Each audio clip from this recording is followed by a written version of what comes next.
27, 24. Everybody in.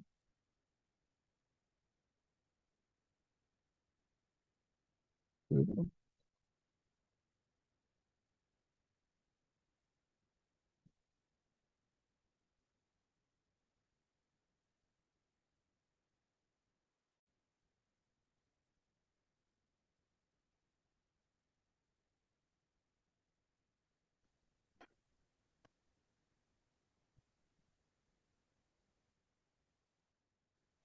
Salutations.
I can't hear you.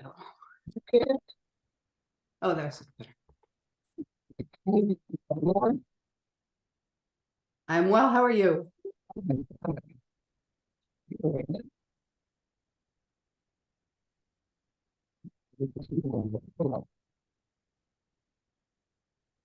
I see a few people are listening and they don't have their videos on. Uh-huh. That's fine. That's fine. Jerry, you are coming across as garbled to half what garbled to me. Okay, so let's figure it out. Let me check my microphone.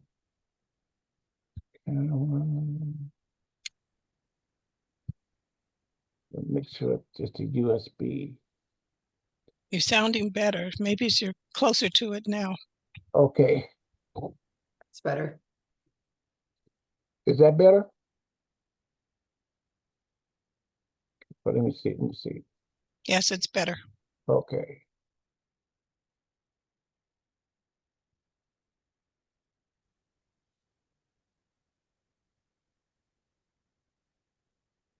I had this new webcam and it's a USB, and so I want to make sure that I have the correct one. Hello, everybody. Hello. Michelle Belton, aka Pay Attention.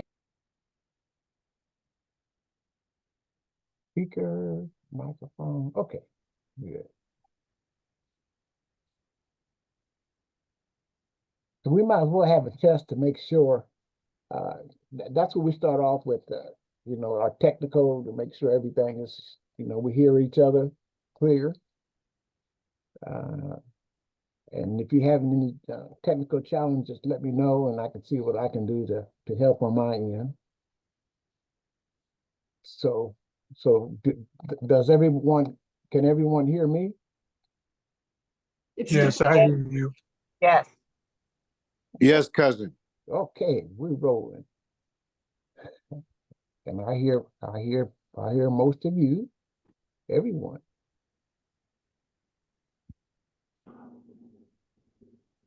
Erling, are you on your phone or are you on your computer? Erling Terrell. I think she's on a computer.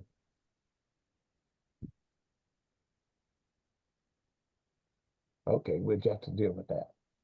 Okay, let's see. We got this, we got that.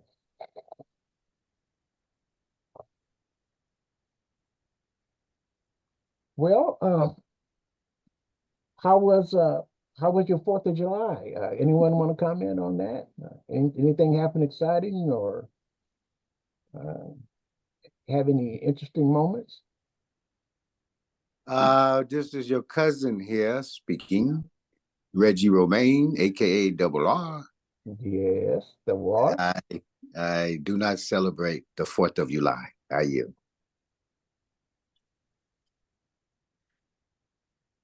Mama Anyone? Chocolate, Go just ahead. pay attention. I too don't celebrate 4th of July. I haven't done that in over I would say about 7 or 8 years. I don't do too much celebrating on certain holidays because it's overrated. Just ain't for us. 4th of July anyway. I yield. Hi, I'm Carolyn Norman. I'm a guest. And my mother is a 4th of July baby. So even though I wasn't with her this year, we celebrated her 94th birthday. Amen. Yes. Amen. All right. That's what we an celebrate. interesting- Yes, yes. On the chair. What's that? What was that last comment? I was just echoing that sentiment. We don't celebrate colonizers' holidays, but Juneteenth, that was all. That was it. Okay. I went fishing, so that's what happened with me. I was out on the You celebrated with the fish. I was out on the lake, you know. And, I'm Makakubu Ali Bay, and I celebrate the Wet Rim Pet, the Kushite Kemetic Cosmological New Year, going into 6,264. Smai Tawi. well, one thing that I experienced, my son lives in Long Beach, Jerry Jr., and my goodness, right about 9 o'clock, I was shutting it down and looking at fireworks on TV, quote unquote. Down here in San Diego, you know, we have, you know, the Bay Boom. But he opened up his patio and walked outside. And I thought it was like, I couldn't believe how much fireworks and that illegal fireworks that were going off in Los Angeles.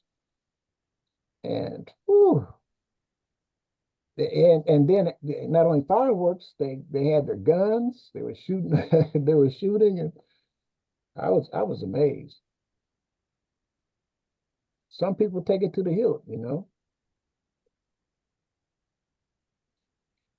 I agree. I too, where I was at, I didn't hear too much, but where I normally frequent, I'm from Sacramento, but I came back to my hometown, Monterey, so it's a little different how they celebrate. But in Sacramento, I could say they do it 10 times, 20 times, 1,000 times over, you know, and it ain't just fireworks, you know what I mean? It's a combination. And so you got to be mindful of where you're at, who you're around, and, you know, bullets ain't got no name. I feel. Fireworks are also legal in Sacramento. Everybody sells them. Girl Scouts, Boy Scouts, churches. It's a fundraiser. That surprised me when I first moved up there. Mm-hmm. But where's the money really going? That's what I want to know. Where's it really going? Can't tell you that one. I was surprised that they do it.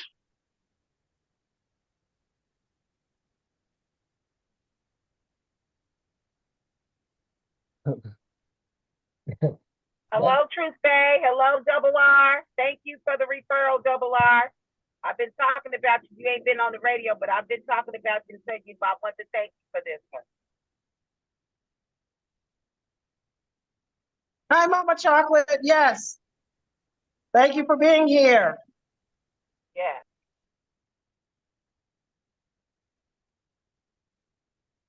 Well, there's you know, I appreciate everyone, you know, taking time out of your day to attend this meeting, and We have a Glennie Hines. She's from my meeting a group that I'm a member of, San Diego African American Genealogy Research Group.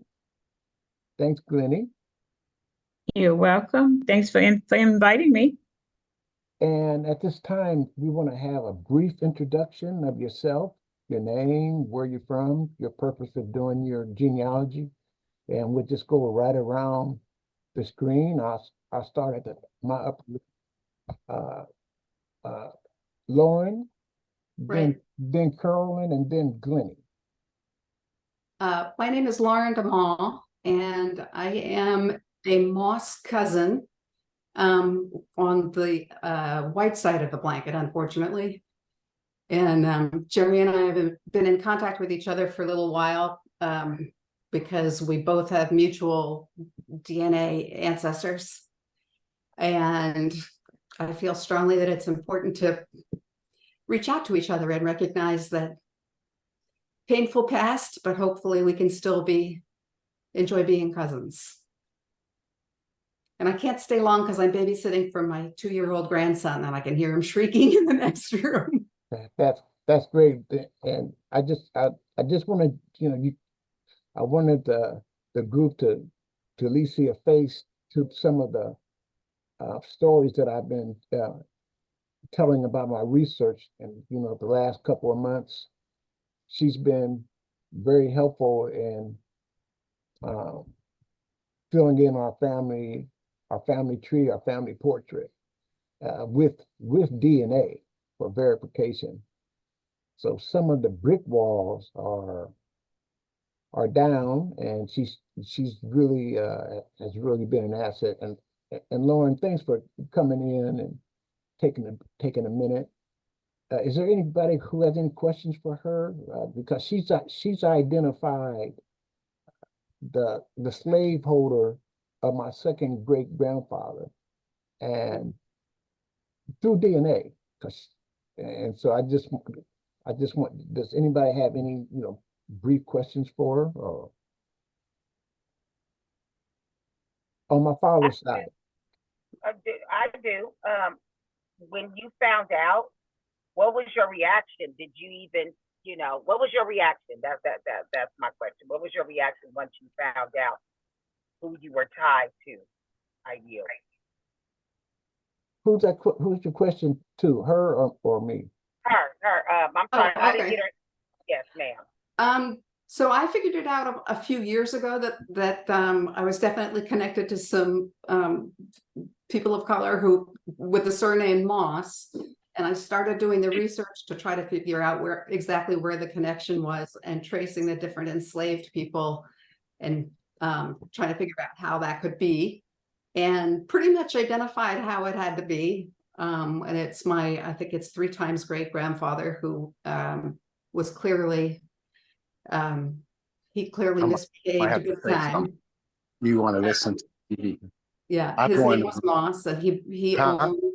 I just want a brief give her a brief Reggie, but I need to cut the TV now.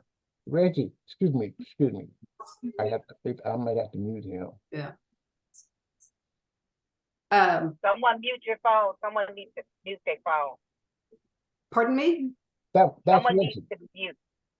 Okay, continue, Laura.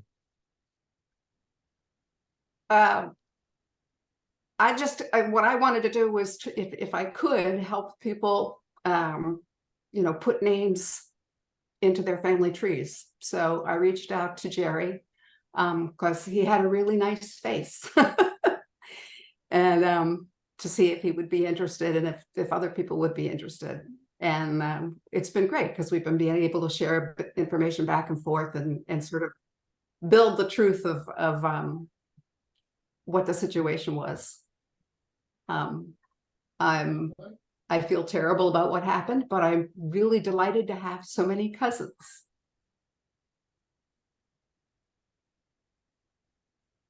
Does anyone else have any other questions for her? No, that's an amazing story. I want to know when the documentary's coming out. I was just thinking this afternoon, maybe Jerry and I should write a book. Yes, absolutely. This is So important. And I just want to first say thank you. He doesn't like me called doctor, but I said well, the work that he's doing is medical, mental, very, very important when it comes to health. But to just start the process out, Yeah. I am a descendant of slaves. I do know my family history, but to have confirmation of it is so detrimental. So it says about maybe another 3 weeks. I mailed it out last month. Said about 8 weeks to get the results.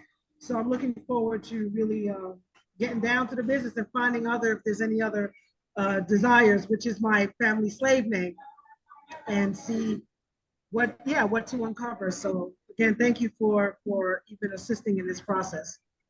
My my pleasure.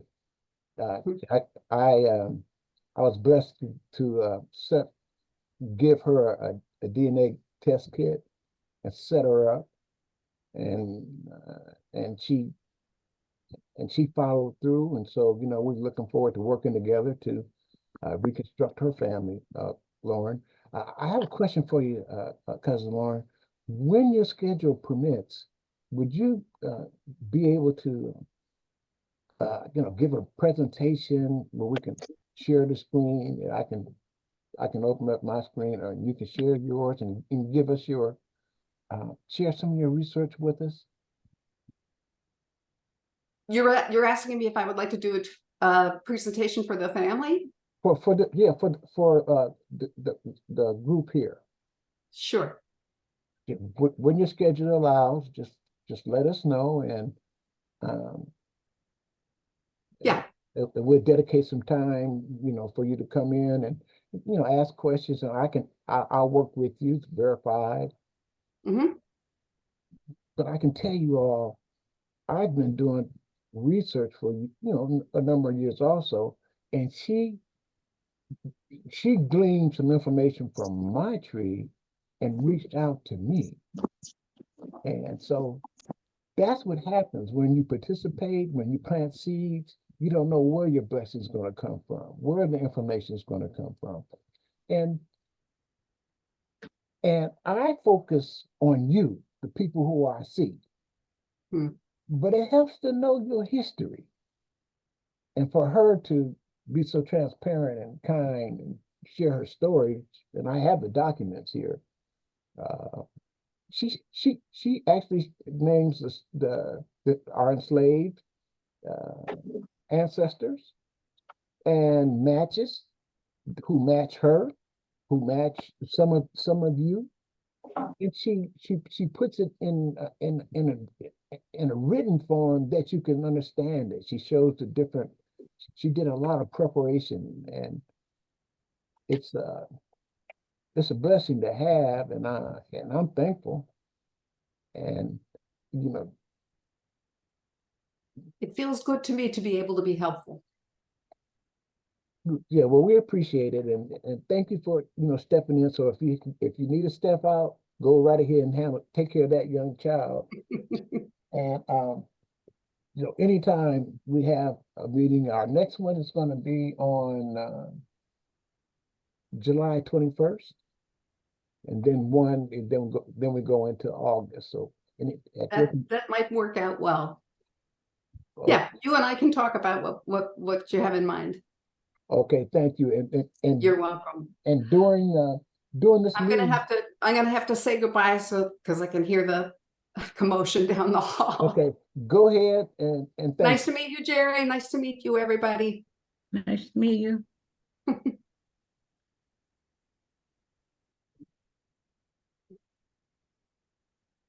What you think about that?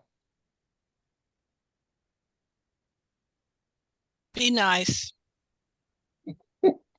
Oh, Cousin Jerry, I wanted to commend her, man. I'm sorry I have my mic on. I didn't know, but I did want to commend her for what she's doing, and to welcome into our family, because we are related as well, and we know that we have the John Brown armies of the world, and I just wanted to commend her, man. But I'm sorry I couldn't hit my mute in time, but maybe next time. Maybe you can extend that to her, at another time. Definitely, definitely, cuz, and thank you for your comments. She was a little reluctant because she did have this commitment. I said, just stop. You know, I had it, I have an agenda, but it floats. I said, just come in and, introduce yourself and this is the first time that I've seen her video wise. And we've been doing our research for like 3 months now. So it was nice to see her. This meeting is being recorded. Thanks, Reg. Okay, This meeting is being recorded. that's Erling. Yeah. Could you mute your? Can you figure out how to mute yours? And we're going to continue with our introduction.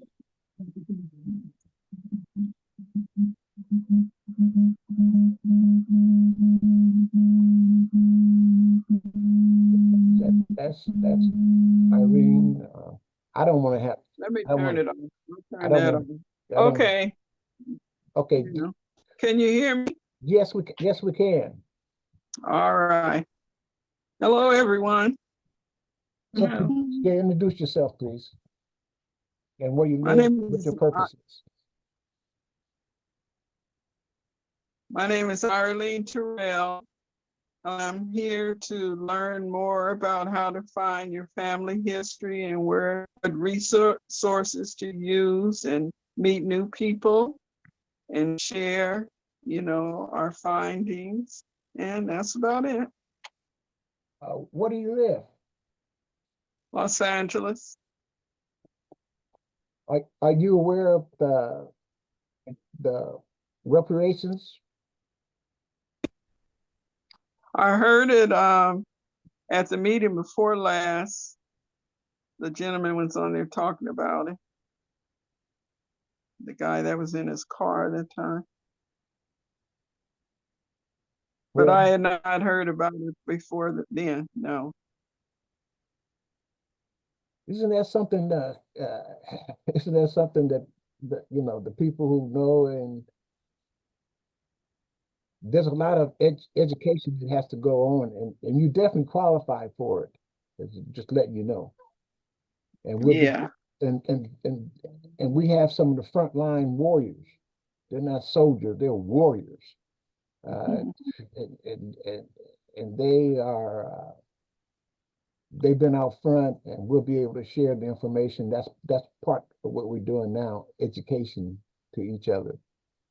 Thanks, cuz.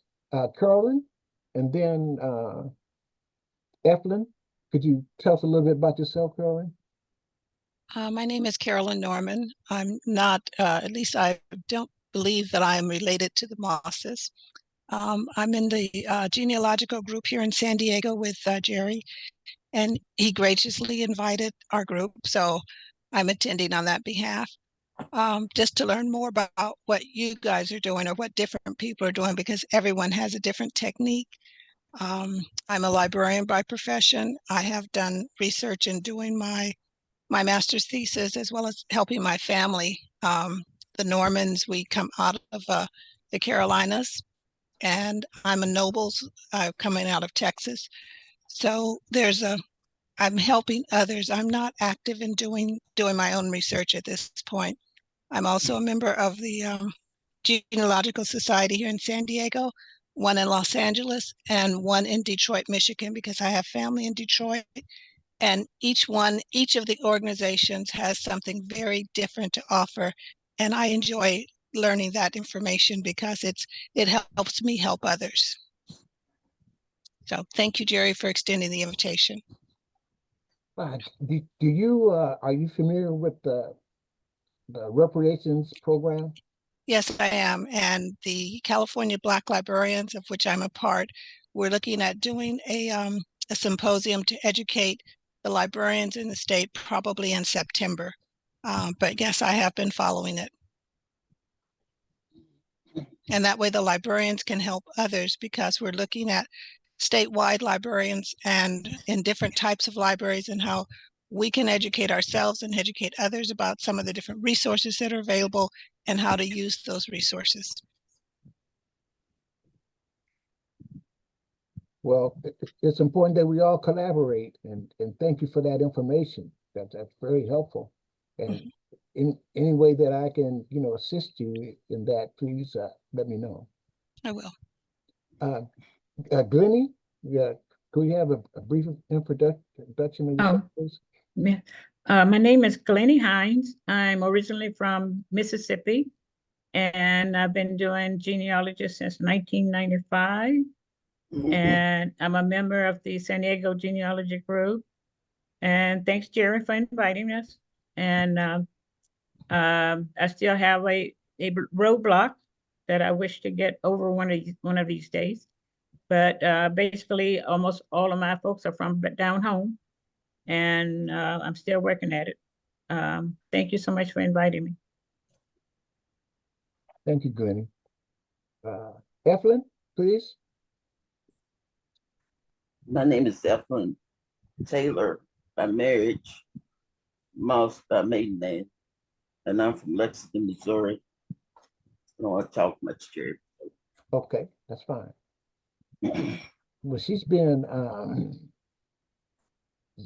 true cousin, and we conduct research. I have cousins that I know, but now I have DNA cousins, DNA families. That's what I call them. I have them from all over the East Coast, West Coast, and she's a dear cousin of mine. And through Ancestry, we found out what side of the family she's related to me on. Thank you, Jerry. And so we conduct, family research. She's a lovely woman. I love her. Okay, more tribal government, and then Trube. Hello, I'm Silver. I'm the one where you see more tribal national government. I was invited by Dr. Trube. I am not a part of any genealogy forum. However, I am related to some Mosses out of Alabama. So that's why I am here. I just found that out maybe about 6 months ago. So here I am. And where do you reside? Oh, right now I'm in Georgia. Mm-hmm. But my people are from Reeltown, Alabama, Nottasulga, Alabama, where the Clark sisters people originated from, and where what's that boy, the rapper, Lil Bow Wow, related to them. Have you on the Moss side? Have you taken a DNA test? Nope. When I got in touch with one of the Mosses. Pardon me? When I got in touch with one of the Mosses, and he was running down our genealogy out of Alabama, and was letting me know who else were Mosses. But that's all I know. But I have not taken the DNA test. Do you plan on taking one, or what's your goals on that? Yes, I hope so. Yeah, I guess it just depends on what I need it for. But I was really working on the ancestry and dealing with the genealogy.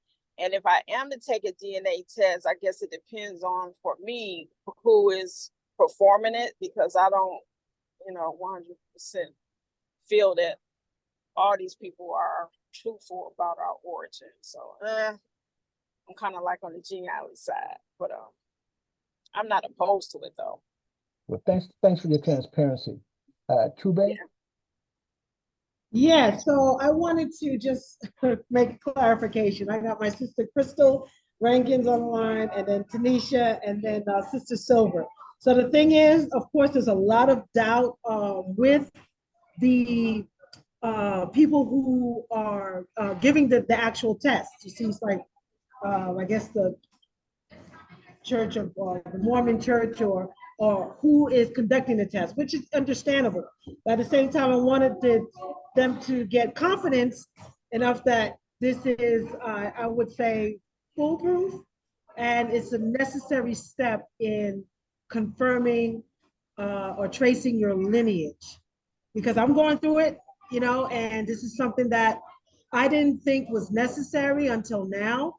And that's why I have my peoples on the line, and hopefully you can convince and let them know the safety measures of it, and that it is something that they can guarantee the results. Thank you. So I didn't know if Sister Crystal or Tanisha wanted to echo that as well. Oh, yeah, this is Crystal Rankins. That's my marriage last name. My father's last name is Keene, Keene, and my mother's maiden name is Lindsay. Her side is from New Orleans, and my father's side from Sacramento, and based on them both being deceased for quite some time. I'm currently in the Bay Area. I'm from Oakland. I reside in Hayward. I've done the African Ancestry before in 2018, which says that my maternal side is from Nigeria and the Fulani, from the Yoruba and Fulani tribe. As far as the African ancestry, the Ancestry, I haven't done the Ancestry DNA. I do have a kit.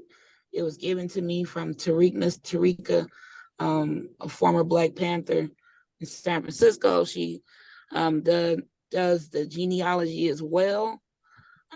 So I still have my reservations about the Ancestry kit. I don't know why they need for us to do that in order for us to receive reparations. However, I do understand the importance of connecting with your family, getting a richer understanding of who my relatives are.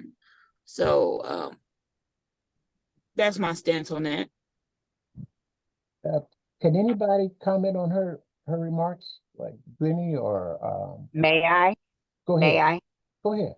Hi. I didn't introduce myself. I don't I guess my picture's not up. I have to figure this out. But anyway, Just pay attention, Mama yeah, Chocolate. I'm paying attention, aka my name is Michelle Belton. That is my married name, married into that name, but my mother's maiden name is Hobson, Hobson.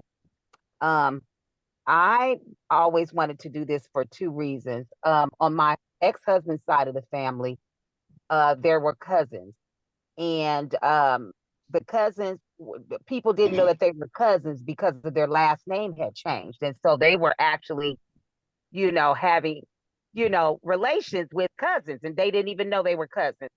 So I wanted to do it because of that, and then also, um, the man that birthed me, I don't know him. I've only met him one time, and that's when I was 4 years old. And my mother has never discussed it. We've talked about it, but as older elders, when something, I don't know if it's tragic that happened to my mother, but I don't know my father, and so that's one of the one of the main important reasons why I wanted to do this, because I might have siblings. I don't know where he's at, and it kind of touches home because it's like a void when you don't know, and so that's another reason. And then just now getting on this journey with reparations with Truth Bay, Double R, and a few other folks that I've networked with. I'm a community mom from Sacramento, and I have 5 kings and 1 queen. And so I just want my kids to know who they are, where they came from, as well as knowing it as if I have where my real father is, and if I have siblings. I yield. Go ahead.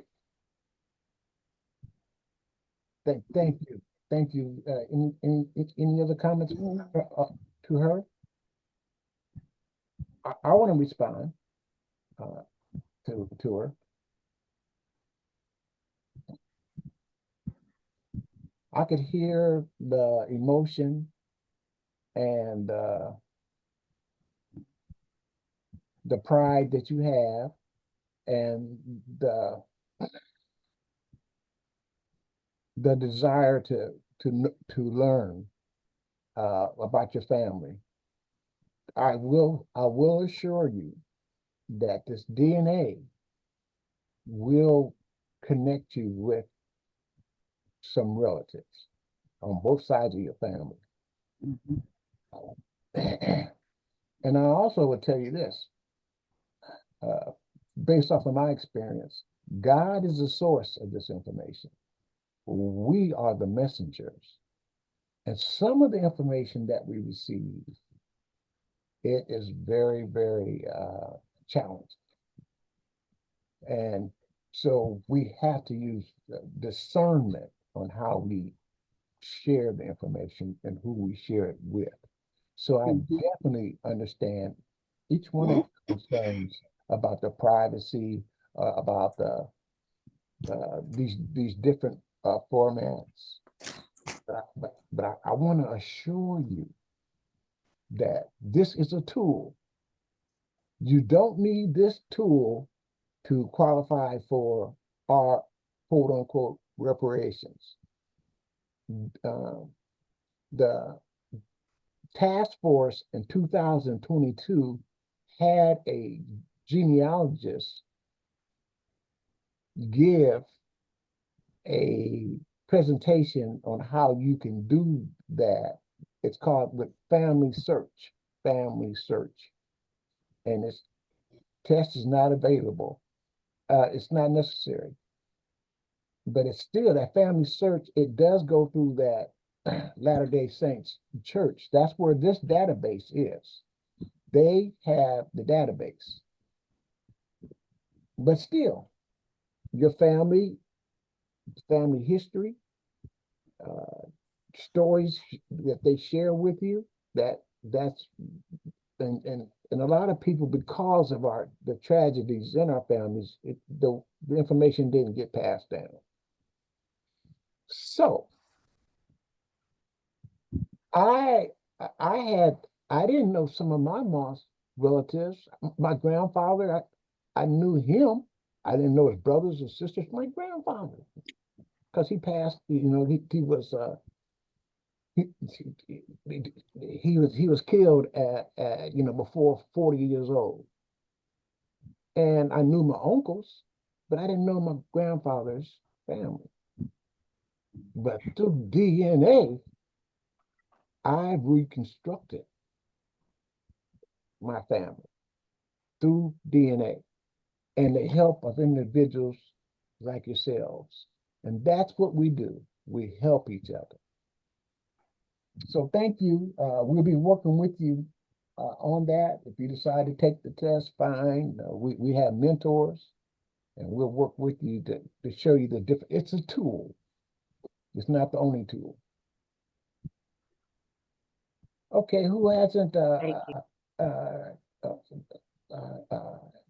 Double R, and then Tanisha, please. Salute, cousin. Appreciate you, man. Thanks everybody for coming here. My name is Reggie Romaine, aka Double R. I am a part of CJEC, Coalition for a Just and Equitable California. We are the number one grassroots organization for this reparations movement. We got the AB 3121 going from the beginning. Salute to Governor Newsom, Dr. Shirley Weber, Senator Bradford, and Assemblymember Reginald Joyce Sawyer, who now today is putting these bills through legislation. And we are going to get reparations, whether you believe it or not. But we do need everybody to listen to my cousin, Jerry. He has the key for us to be qualified, because all Blacks, just like he said, is not going to get reparations. It has to be a lineage base, and we have different tools, different ways to get it. But I put my money on Ancestry DNA. I think they're the most powerful organization that could determine a lot. And when you do this, you just don't qualify for reparations, but it's like you're hitting 100 birds with one stone. You can find out your family history. We need to know who in the hell we are. It's just simple as that. A lot of people come over here, the immigrants, you can say from Ghana, from Nigeria, they know who they are. White folks, oh, I got a European father, I got an Asian mother, they know who they are. But we need to know who the heck are we? We are very unique and powerful people. We are a new breed. We have done things here historically in reparations that no country on this earth has ever done. So all we need you guys to do is just depend on Brother Jerry. He has the answers to a whole lot. Right now, let me give you an update on reparations. I think the sister said the brother in double R in the car gave her a little feedback. The first time she ever heard about reparations, which is sad, very sad, because this information should not be a Harriet Tubman moment. It should be blasted on every radio station, on every TV network, because why? We need to repair our people. And repairing is not just monetary. We have to start with the 98% Black on Black crimes. We have to start with our education. We have to start with our medical issues.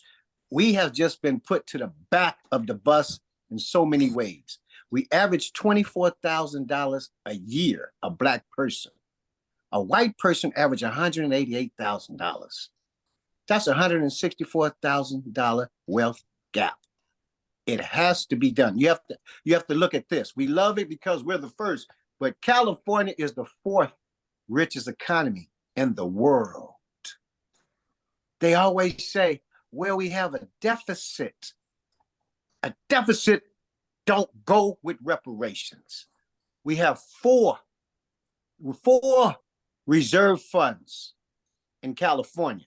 Senator Bradford said, if they would take one, which was the rainy day fund, and if they would take the trillions of dollars to pay reparations, it would not put a dent in the economy. It would not put a dent in our rainy day funds or neither one of the other funds. So you guys got to understand this. Don't worry about what white folk talking about. We can't pay this, or what immigrants come over here and talk about. Oh, well, we don't want our tax money to pay for something that we did not do. Last time that I checked, the Native Americans got theirs. Did we complain about that? We didn't do that to them. The Asians got theirs. We didn't do that to them, but we paid our tax money for that. So you guys just listen up, get aboard, and check this out. At the end of the day, when all said and done, all Blacks would have reparations. Look at me. All Blacks, because last time I checked, that police officer never asked George Floyd for a 1619 card before he put his knee on his neck. I yield Black.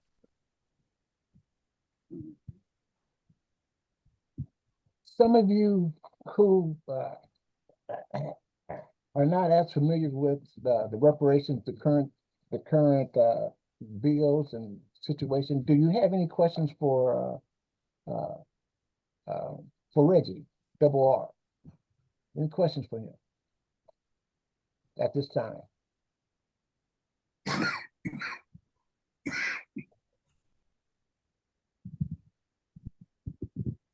Thank you for that powerful statement, cuz. And just so that you know, through DNA, we found out that him and I are cousins. What a coincidence. I was at a California task force meeting here in San Diego, and he was there along with Dr. Trubay, and I gave him a kit. I just spontaneously I gave him a kit, and I helped him manage the kit. And then when I started seeing some of his matches, there was one of the matches that matched me. And then I sent him, hey, this lady matches me, and they match you. So that makes us DNA cousins. And I can tell you this, a lot of Black people are related and they don't even know it. All this does is with the DNA, it verifies it. And the truth can't be hidden. You have to remember that when we were enslaved, it was a smaller number of people. And so those, we were just like cattle and spread all around. So that's why now, this many years later, we have mated with relatives. And so that's why you have a large percentage of Black people who are related through DNA. Not real close in some cases, but some. When you do this DNA, you find out, like, pay attention. You'll find some people who you didn't know was a relative, a close relative, through the DNA. Yes, sir. And then can I say this? I also wanted to find out, because my ex-husband, he's biracial. His mother is white and his dad is Black. And so I don't even think he knows his whole lineage and where the history behind his mother.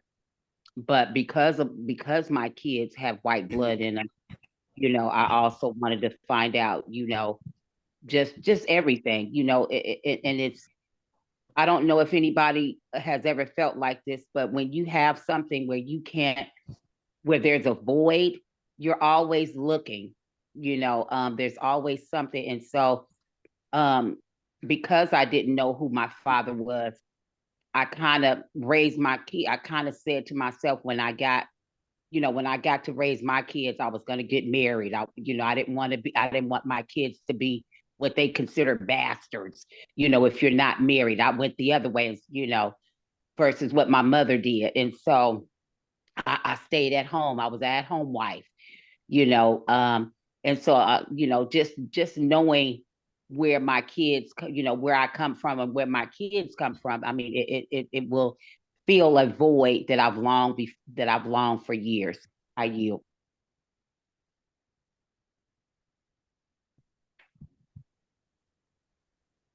Yeah, I echo that sentiment too, if I may.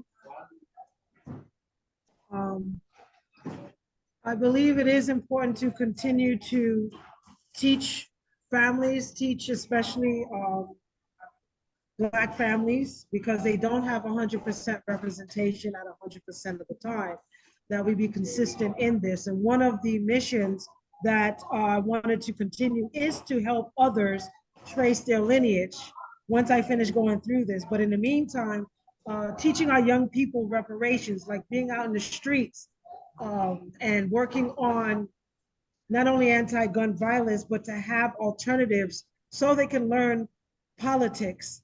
And reparations is one of the top priorities in teaching them who they are, why they deserve reparations, and the bills that are coming out.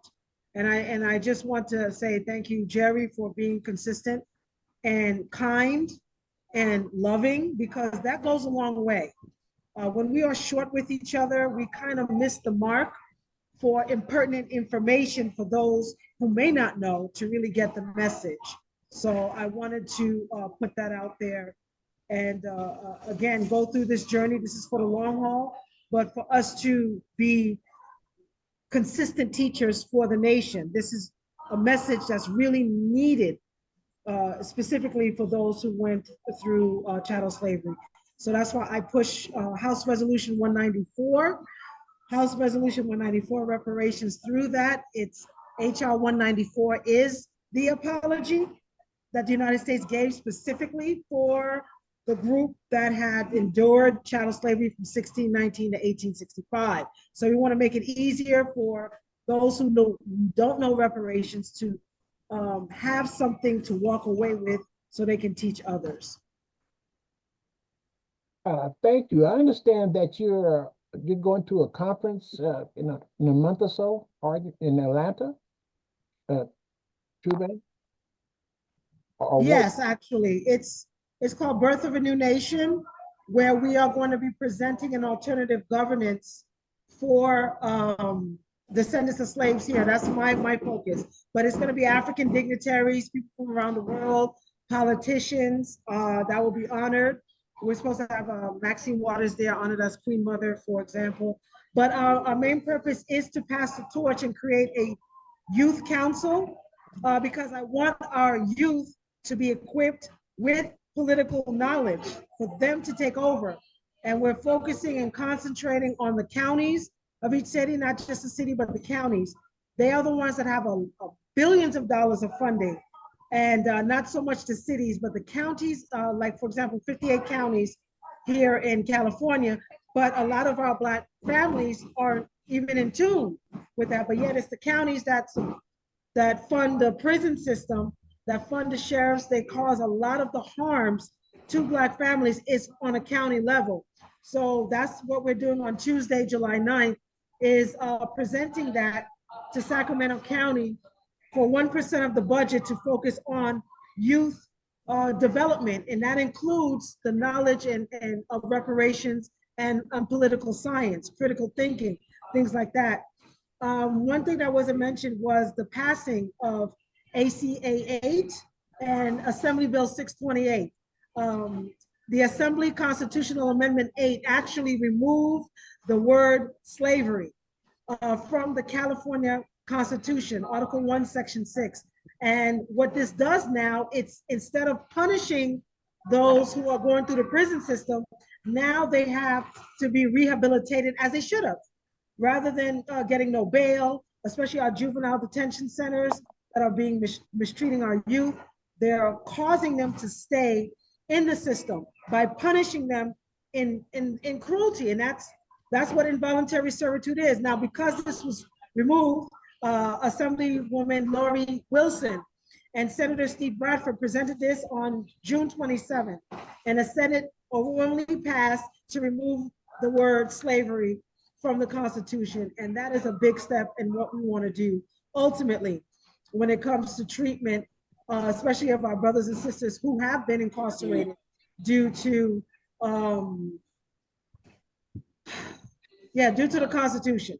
Basically, we all know mass incarceration is another way of slavery, but if it's not removed legally, then that's where the rat race continues. So we have one step in the right direction, but we definitely need to have that removed out of the 13th Amendment of the National Constitution and force these counties and our taxes, state, to fund rehabilitation centers rather than punishing our brothers and sisters who are in jail. So my main focus is incarceration for the youth and adults as well.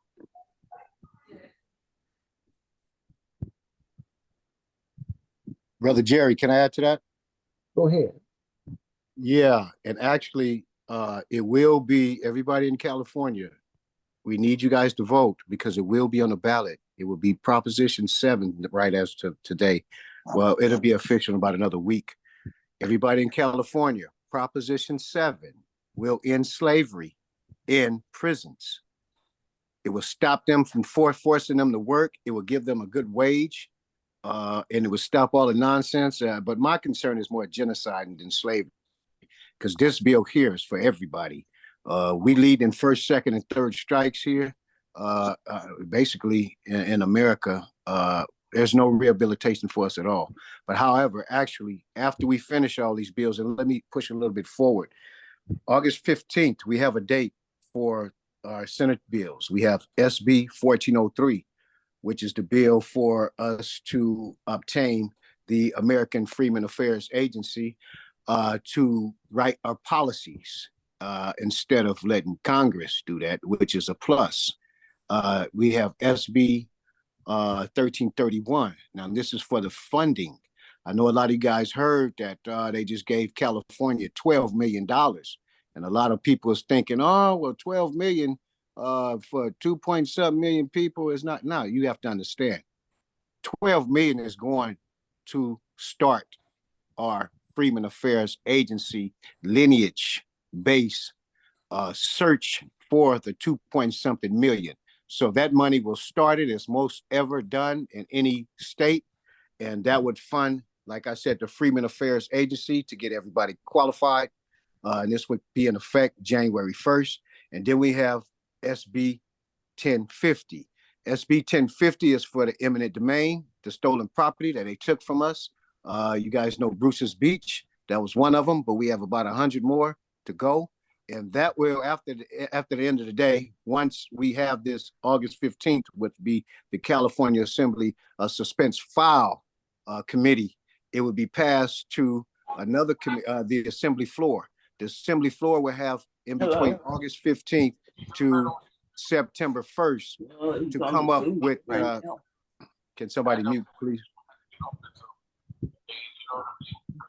See that she's not aware of that. She's leaving. Go ahead. And pay attention, you'll be next. Go ahead. Yes. Yeah, August 31st will be the last day that the Assembly floor will have to vote on those 3 bills, which is very, very key to the movement, not just in California, but like we have this next movement will be nationwide. Where California goes, the nation goes. Now, the 1050 is about land. Now, we all know that we have the 40 acres that we was promised. So this is going to be equal to the land that they owe us.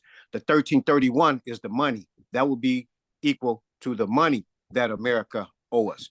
And as far as the 1403, that is going to be as well for another Freedmen Affairs agencies nationwide to carry on with the policies.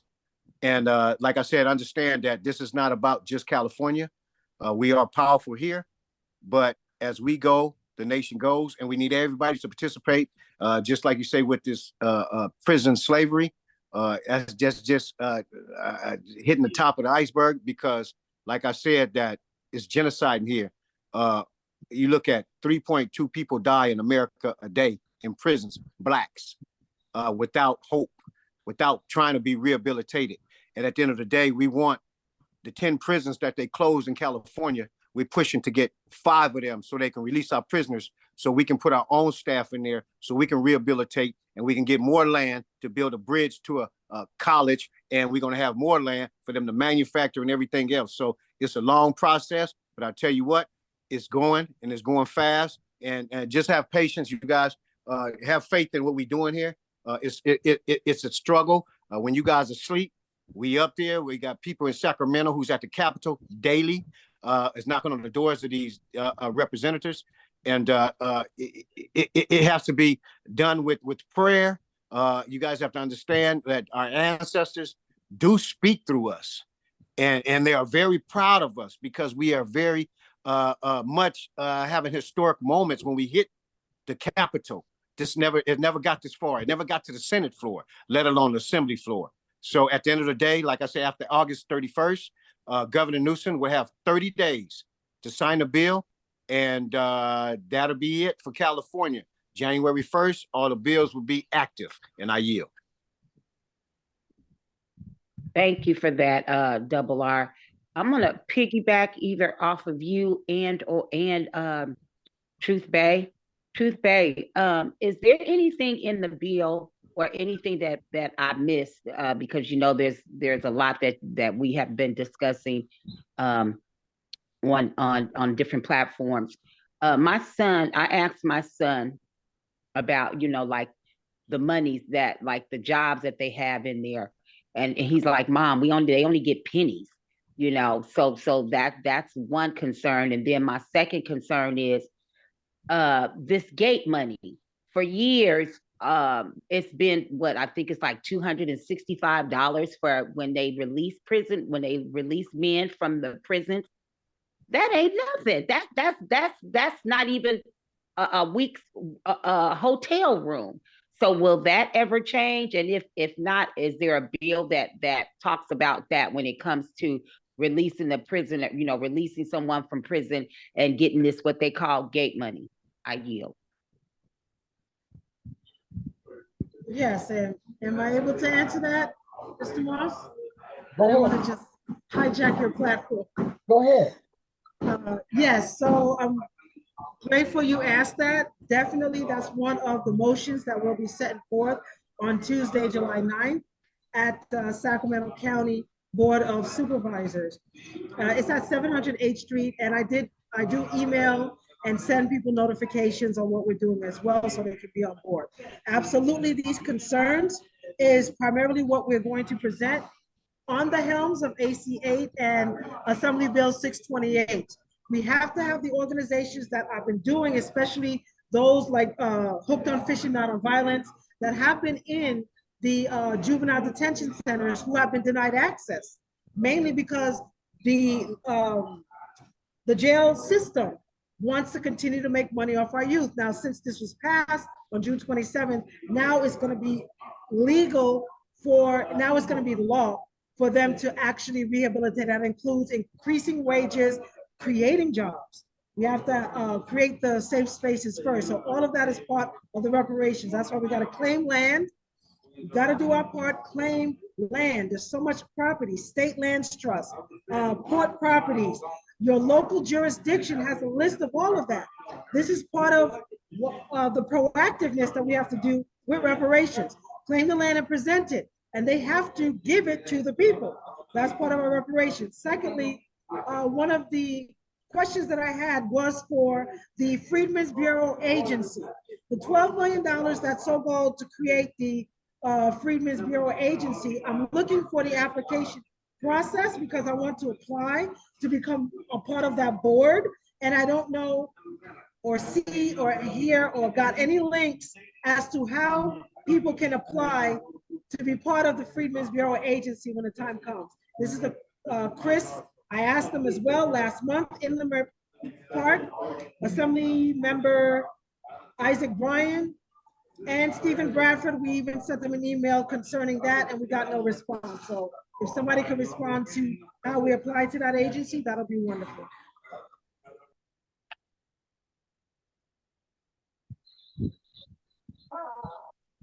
Go ahead, Erling. You got a question? Yeah. Go ahead. Is there any way you guys can make up a flyer or a small brochure that can be posted? I'm a member of 4 family groups on Facebook, and it's about 100 members in each group. And I didn't know anything about it, and maybe they don't either. I would post it and let them know about what? You don't know about what? What is it? Reformation? What are you guys Reparation. Yeah. Can I add? I don't even know how to say it. But I'll be willing to post whatever, telling them to get out and vote, let them know about it, and all these Senate bills and stuff. Can I add to that, Jerry? Go ahead. Okay, sister, please get a pen real quick, and I'm about to solve your problems real quick. You have a pen? All right. Okay, go to this website, ma'am. CJEC. CJEC. What is it? C? Yes, right here. CJEC. If you can see my search, CJEC. Yes, I see it. Okay. What you call a hyphen, which is a dash. Okay, official, OFFICIAL. Okay. .org. All right. As soon as you go on there, they will ask you for your phone number. Do you have a smartphone?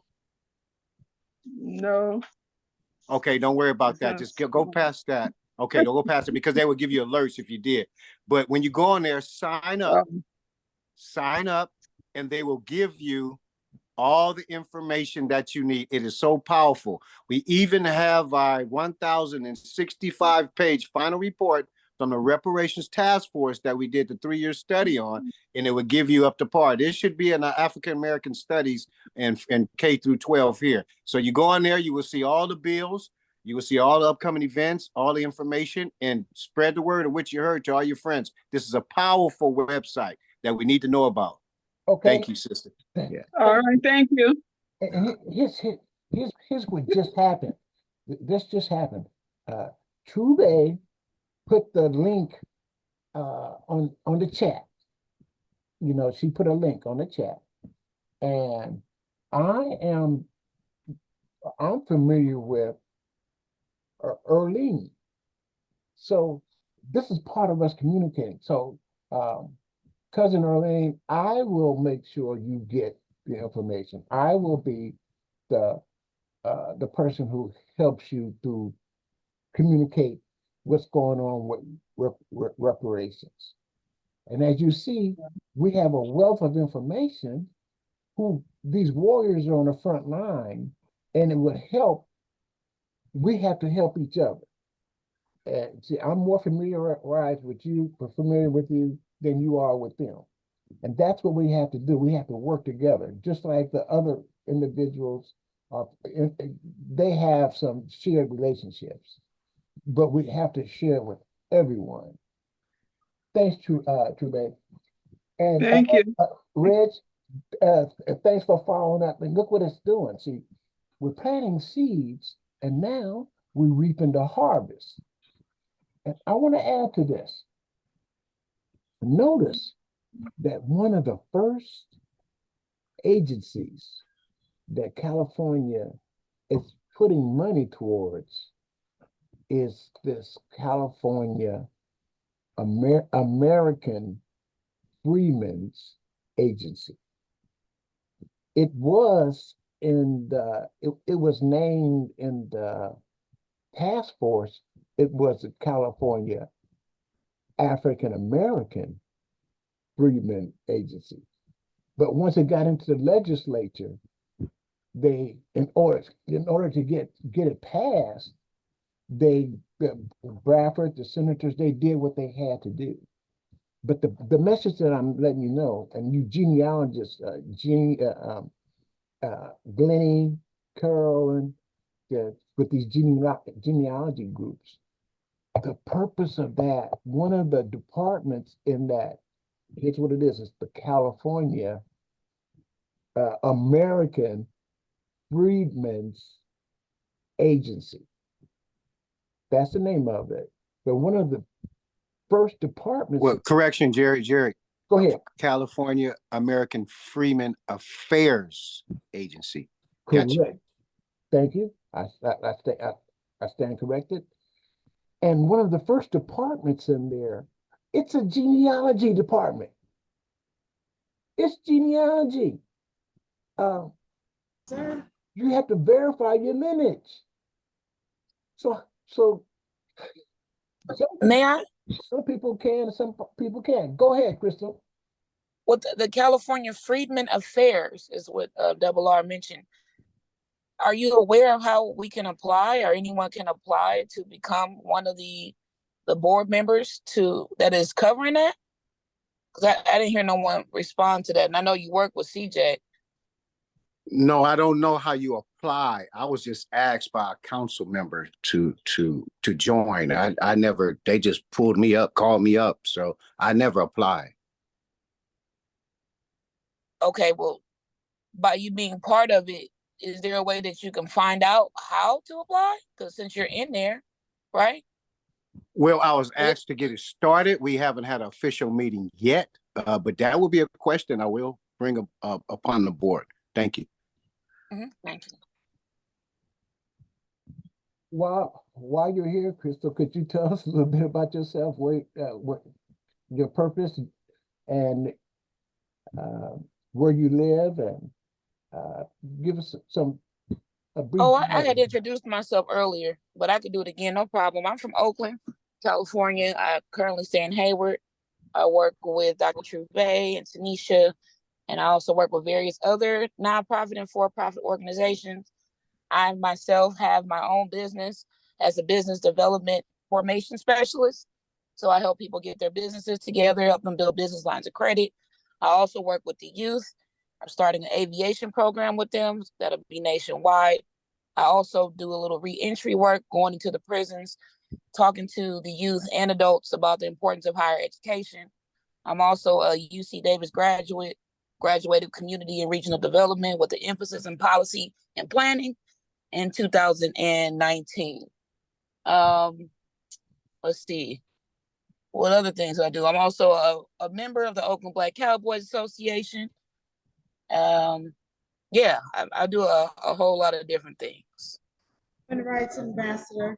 Oh, excuse me. I knew she was going to come for me on that. a human rights ambassador with the Kingdom of Warriors Foundation as well. And also into a little bit of housing development with Sky Pods. So, but yeah, that's based in LA. Ashe, Queen. Amen. Yeah. Tanisha, could you tell us a little bit about yourself?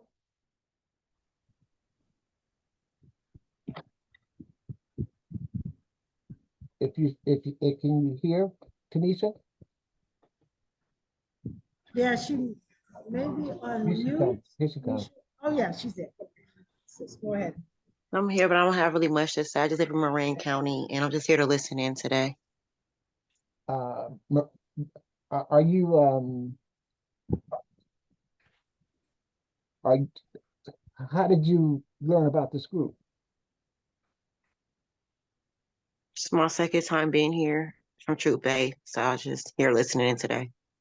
What have you gleaned so far from what we're discussing, Tanisha?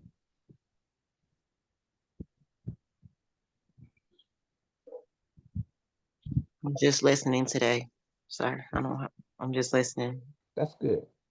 That's good. Pay attention. Go ahead. You know, if I'm the type that if I don't know, I'm gonna ask. So I apologize if I'm asking too many questions, but that's one of my things that I do. I have to ask if I don't know. I didn't introduce myself really, but I'm a community mom from Sacramento. And like I said before, I have 5 sons and I have 1 daughter. And I became a community activist or a volunteer when I got when my son's father was absent. I had to surround my children around other people of color to show them that there are positive Black men in our community. But a lot of these organizations that at first they didn't have those. They had these mentor programs, but there were no African Americans. But I still got my sons involved, and so to keep them out of trouble. And through that we went. They went to sports. Being that I had 5 boys, that's a lot for a single parent. Not being able to afford the uniforms or the fees. And so they were good at all sports. So I had to figure out how do I get my sons involved without having to pay all these fees. So that's how I became a volunteer. I started volunteering myself at their games, cooking and all that. And so from there, I became, a community mom. But then my house was also like a safe haven for my kids and their friends. I had a lot of kids that would come to my house that were from broken homes, from foster care. So one of my things was I have to make my house a safe house, and I made that. And so and I just wanted to say that every little bit counts. And I just don't see that in our communities now. It takes a village. It really takes a village. And, I'm not seeing enough parents stepping in, trying to make that the village. But I'm one of those parents that, my boots are to the ground. Whatever I need to do to try to make my community better as well as my children, that's what I'm going to do. I yield.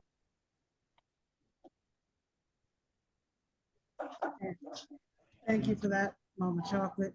I assume that people know what I do already, and I didn't introduce myself either. So if I may, thank you again, Mr. Moss, for having us here. So my name is Dr. Truth Bay, and I'm actually a policy analyst, not by hired, but for the people. Focus on policy and legislation for the last 15 years. I'm originally from Los Angeles, but most of my family lineage on the East Coast, Boston in particular. And I got into it based on, my son was killed in 2009. And due to bad policy due to gun violence, due to lack of accountability for our youth. And I think that's what subconsciously got me into where I am today. And so I do plan on running for political office. I was thinking of Congress, 43rd district to be exact.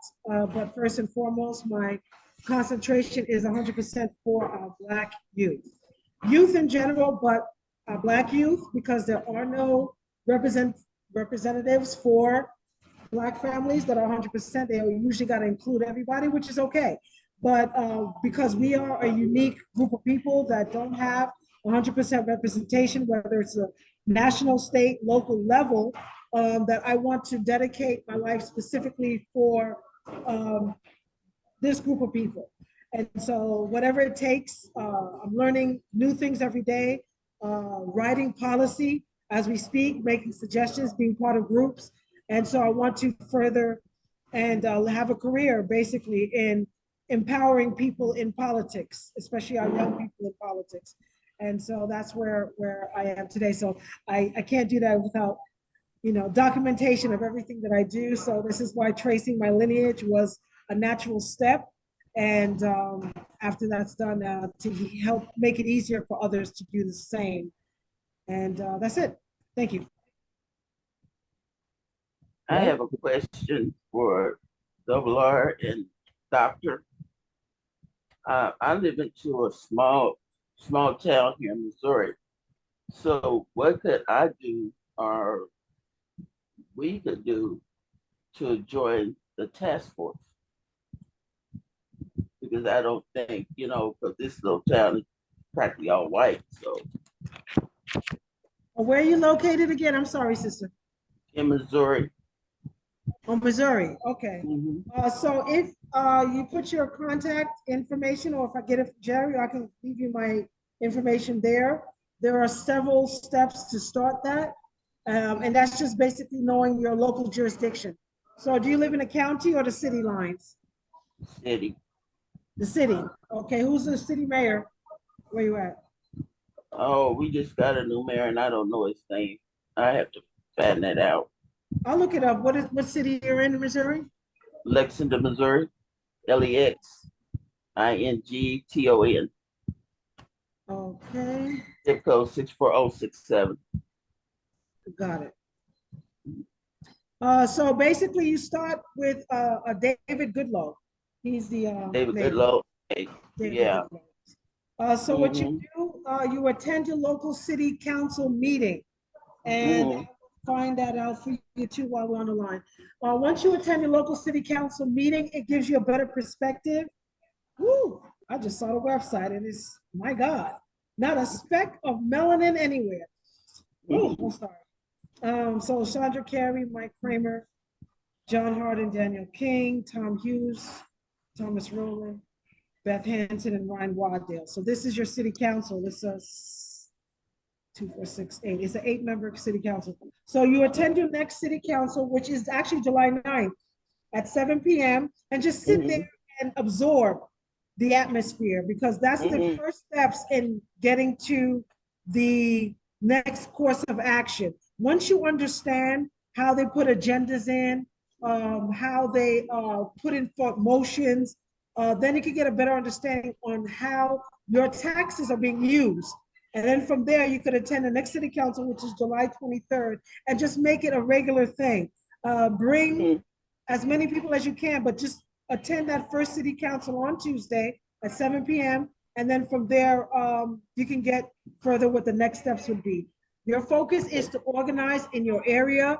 That means that the issues that your cities are facing, specifically for Black families that you know is not there, those are the things that you'll be able to understand on how to fix that. But it's kind of hard to do that if you haven't attended the city council before. Have you ever attended a Lexington City Council? No, I haven't. Basically, because it's all white, and I know that they don't have us in their agenda. Not a speck of melanin. If I could share my screen, Brother Jerry, I just need to. I'm going to put it in the chat so you can actually look at it yourself. The Lexington Council. then we'll just work from there. That really is really, there's no formula because nobody held my hand. Nobody's teaching us or actively saying this is what you have to do. That's just the nature of our people. Sometimes you got to learn as you go. But what my dedication is to make sure that everyone, even those who don't have internet access that live in the mountains, to get this type of information so they can make informed decisions specifically for children and our children's children. Because how we as adults or elders interact with each other should not punish the youth from knowing these important things when we are gone. All right, I appreciate. Thank you. Absolutely. Speaking of, thank you, Trey. Double R, can I add to that? Go ahead. At the end of the day, ma'am, it's going to have to be done by your governor. So whichever you can do, you can get your governor, the governor of your state. He's going to make that decision at the end of the day to form this task force. Like here in California, we had to have Governor Newsom be able to allow us to create the AB 3121. The AB 3121 was knocked down the first time in California, but it was redone by Chris Lodson and the crew before I even joined CJAC, and it passed. So you have to take it to, because like you say, I don't see a melon there. You have to go over the chain command. You have to go straight to the governor and blow him up, emails, phone calls, letters, whatever you can do to persuade him to let him know that you need a task force. California, I think it's about 11 states now got task force, and they have to go to the governor. Your city, no, I wouldn't even. They're going to be like, we never got it. We do. You go straight to him, and I yield. But I know Kansas City and St. Louis is doing it. Yes. Oh, okay. Oh, okay, And gotcha. so Okay. if I may, please, if I'm giving advice, it's because it's a starting point. Right. There's no one set answer. Eventually, you would have to reach the governor. But why go to the governor if you don't know your local politics? So again, if I'm giving advice, we would like to work together and be supportive of each other's answers, not knock it down, because we got to start with the very beginnings.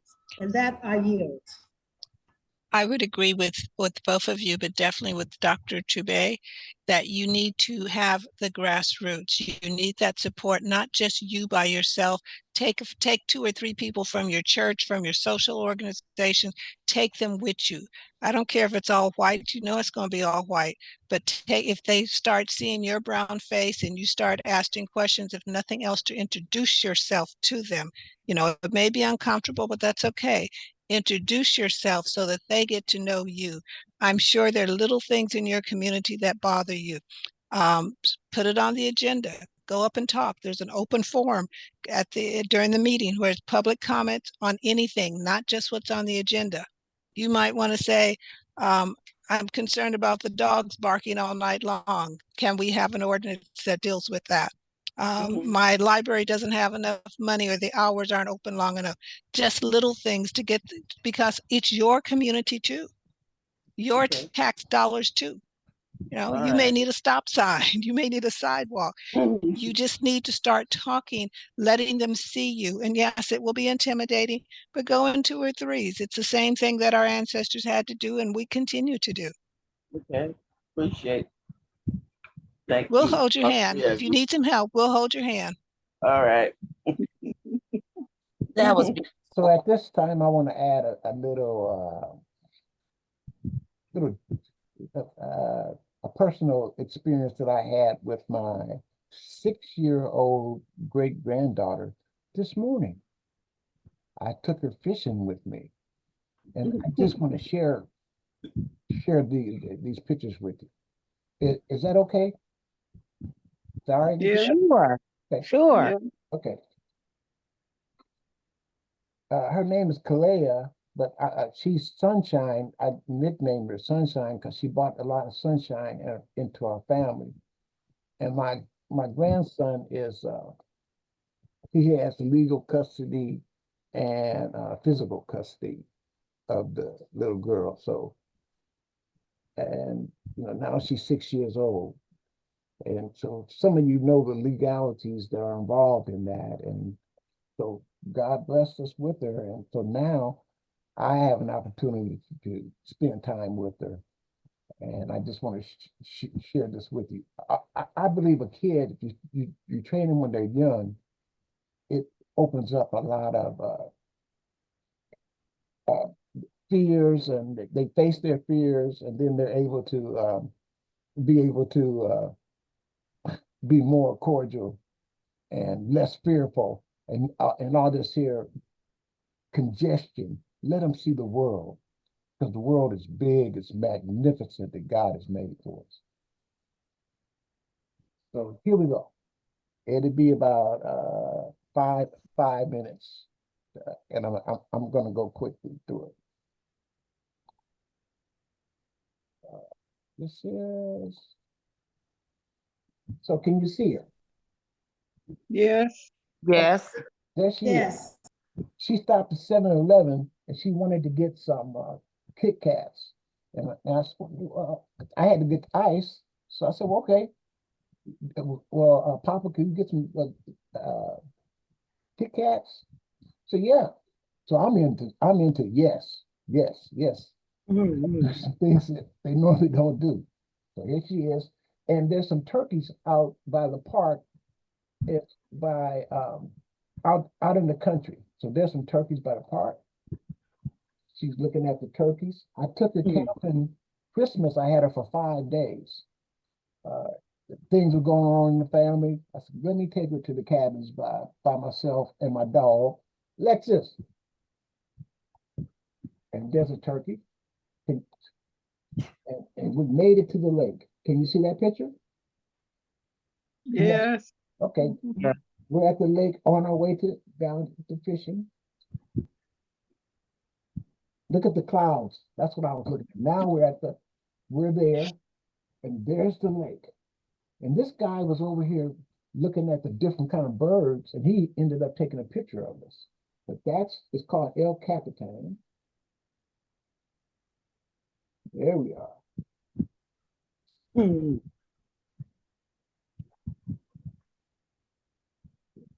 the lake overview.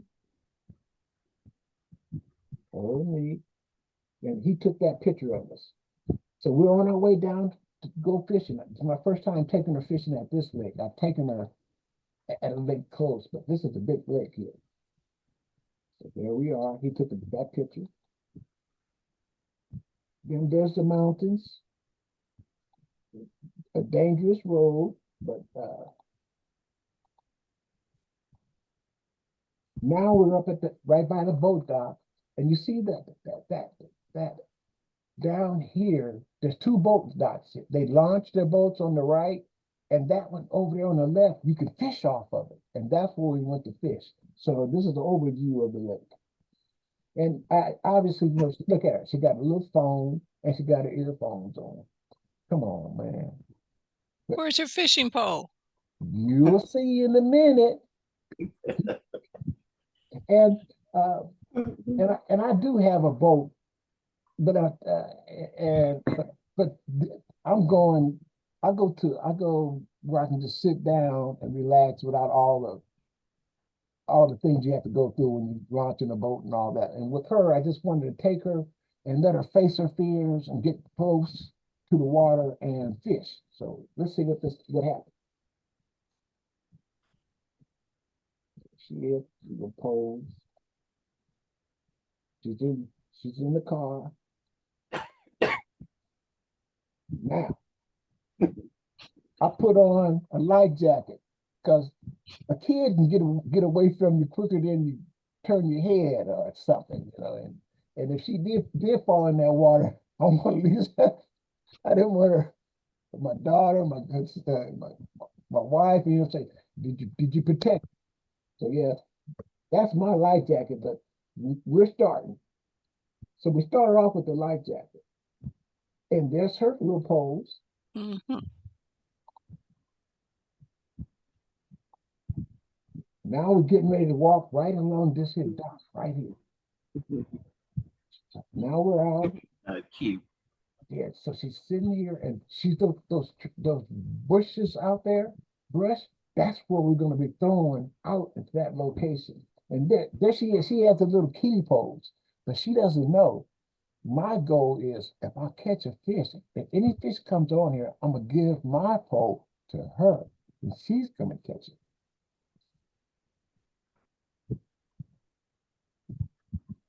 And this, well, we're sitting up, got her all ready. So she's there, and she got her little phone. So we're set up. Okay. Cousin Jerry, I'll be up there this weekend to get my fish, man. Make sure you freeze my Right. fish. And so here we Great are. pictures, cousin. Yeah, and we the night before she spent the night with me, and so my wife's in Nebraska, so she spent the night with me. So we cooked some boiled eggs. So she wanted to have her egg, so she's breaking that out.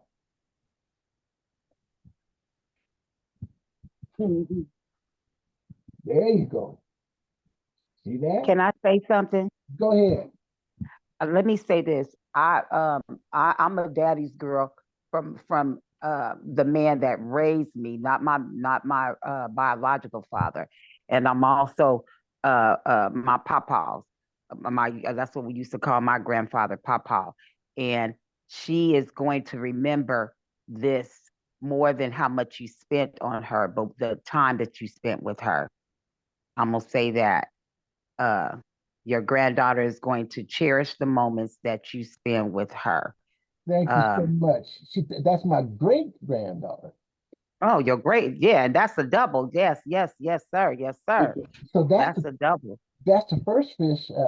Pay attention, and so she pulled it out of the water, and now she's holding it, and see that's my pole. You see them little kiddie poles? Mm-hmm. They over on the side. We practiced with them a little later on, but look, that's the first fish, so she got it. She pulled it in. So yes, sir. Yes, sir. Yes, sir. There. Can I ask you another question? Go ahead. Now, I'm gonna bring it back. I'm gonna bring it back to the genealogy part. Now, is this platform? Are you going to show us or help us? Well, I know you sent me a text, but because I'm really interested in this genealogy, the DNA, the kit. And I've been looking, I one reason that I hadn't done it was affordability. I'm gonna just be transparent with that. I couldn't afford it. I couldn't afford $200 because the most that I've seen on to get these kits is $199. That's $200 to me. Just that's $200, and I didn't have that, and so I heard I think it was Double R a couple of months ago. We had missed there was something that there was a sale on these kits, but he said that he went to ancestry.com. But what other kits or places or ones that are doing this that are affordable? I yield. Let me say something. I would recommend you to go to Ancestry to do your DNA through there. And Jerry can probably give you a kit, but they always having a sale $49, $99 for the kit. But then there's also a membership fee, but I would recommend you do your DNA. Jerry can do what? Your DNA through Ancestry, they're the best format. My husband did his through 23andMe, and I don't like the way it's set up. Ancestry is more user friendly, and you're looking for your dad. What it does, it'll match you up with all the DNA people that have done their DNA through Ancestry and tell you what side of your family they're on. And then from that, you can actually email these people or send a message through Ancestry and say, hey, we're cousins, we're DNA cousins. You look at if they have a tree, you can look at their tree and see if you recognize any names or anything like that. Or you just ask them, hey, I think we're related. How do you think we may be related? And they can look, if they ask you back. And you can find a whole lot of things. And I met a cousin through DNA. We were positive. We were matches. And she was looking for her father. And all her mother told her his first name and where they met at a camp, that camp in Corpus Christi, Texas. He was a Marine. and he was getting reassigned to California, and she didn't want to go with him. Her mother wouldn't give her no other information if she knows it about the last name. So she contacted me because we were DNA matches on Ancestry, and she saw that my father's name was Luther. And her mother told her father's name was Luther. She was wondering, was my father her father? And I said, well, he was never in the military nor in Texas. So, but I say, well, you're related to the family because there's so many other family members that have done their DNA where she and I both matched all these other family members. I said, well, you're in the family some kind of way. So what she ended up, I think a cousin that had done their DNA contacted her and said, hey, we're matches. So and so, you talk to them, like, who's your mama, who's your grandparents, or whatever, And then come to find out, this girl, this cousin was a real cousin of hers, a first cousin, knew her father, knew her grandmother, knew all her brothers and sisters that her father had that she didn't even know. So it ended up, she got to know the family. They invited her to a family reunion. They welcomed her with arms. They said, we knew you were out there. Right. Yes, ma'am. Yes, ma'am. Thank you. Thank you. I'm just trying to, I was just trying to find one that was, that was affordable. And I never seem to find the ones that's for $50 or $49.99, but if someone's out there. They have it on Right. sale. Usually during Right. Yeah, Ancestries have it low as $39, like Father's Day and Mother's Day. Jerry, tell them the secret, brother. I yield. I missed it. Come on, Jerry. I'm on this platform. You give it to me now. I need this. Work with me. What's the magic word?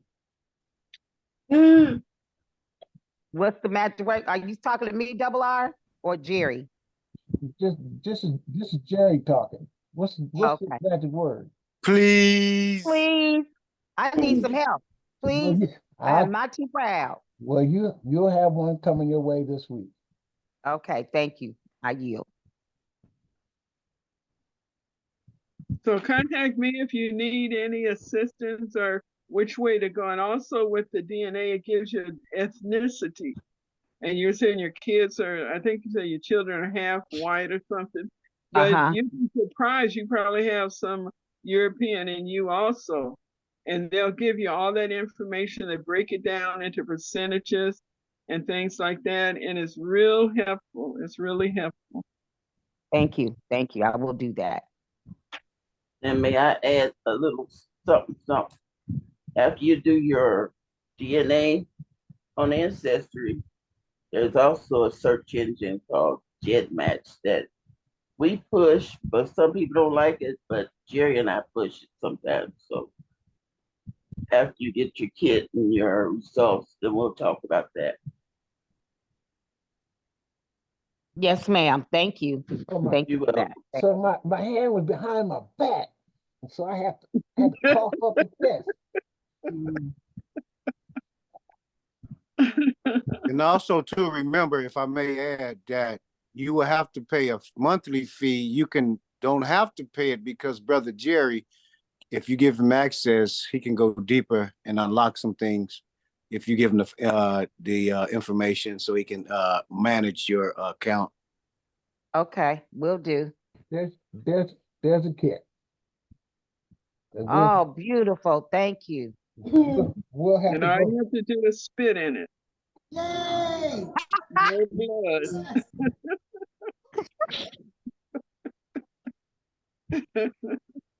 Now, you mean swab, right? You mean swab, right? Take a Q-tip and swab your mouth. You spit in it. Really? Yes.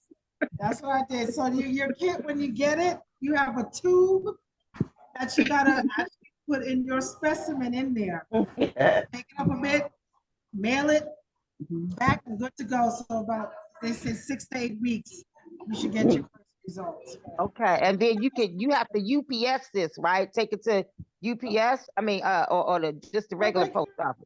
Yeah, regular post office. It comes with a mail-in box already, return Okay, with a package. So you seal. just, Okay, right, got you. absolutely. Okay, And Right. be sure you shake Pretty it, because I secure. didn't shake Send it. it back out. okay. Be sure that I shake it. Yes, ma'am. Oh, Thank yes.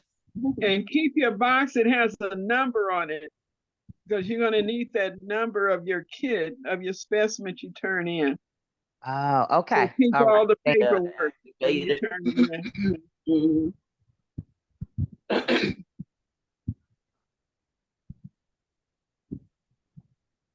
Okay, to finish with my story right quick. So the girl went to the reunion, met these people, met 13 of her siblings that she didn't know anything about. And she sent me a copy of her father's obituary. From that, I was able to see who his mother was and see, I don't know, I don't remember if she was on my tree or what, but for my great grandfather, we had run into a brick wall. I had all of his boys and one girl, but this one son, I couldn't find no information on. Lo and behold, this her father's mother was this uncle's daughter. So that whole branch I now know, and I wouldn't have known it had she not contacted me through DNA. So it's very helpful. You learn a lot. Okay. Yes. That's great. Yes, yes, yes. You Triple find out down. all your people. Right. Yeah. Let me ask anybody who knows, because I do know my biological first and last name. But the man that raised me, he's on my birth certificate. But my question is, if you served in the military, because he served in the military, don't they take don't they have some type of test that they do when they enlist or something like that? Because my biological father was in the military at one point, and he worked for the post office. I doubt if you can get into it. I don't know about that. Pay attention. What is your name? Is it My name is Michelle Belton. That is my married name. I'm not quite divorced yet, but I'm married into the Beltons from Sacramento. If anybody lives in Sacramento, but they're from Oak Park and North Sacramento. But my maiden name is Hobson. I'm originally from Monterey, California. My mother's maiden name is Hobson, Hobson. But it's Michelle Belton. And you emailed me, Mr. Moss. I have your email and your telephone number. So if you need anything else, I'll send it to you via text. We'll have to talk. We'll have to talk. I have to get some of your basic contact information when Yes, sir. when I set up an account for you. Yes, sir. Okay. All right. Okay, everyone. We're coming down to toward the end.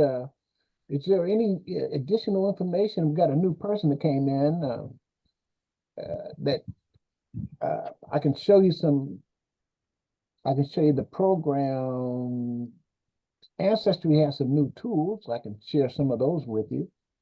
Let's find out who Tina is. Can you tell us about who you are, Tina? I am, actually, I forgot to. I am, oh my goodness, in my car. I'm from North Carolina, and I joined a meeting or two earlier. I forgot, I tend to forget sometimes. So I just got home and I thought, let me switch this on. But from North Carolina, and I'm just gonna catch up with y'all doing for the week. We can't hear you. You can't hear me? Oh, we can hear you now. There you go. You can't hear me now? Okay, Yes. so I know it's at the end of the meeting, so I'm just going to listen to what you guys are saying. But I'm from North Carolina, and I've listened to a couple of meetings you guys have had. And what did you get from the meetings?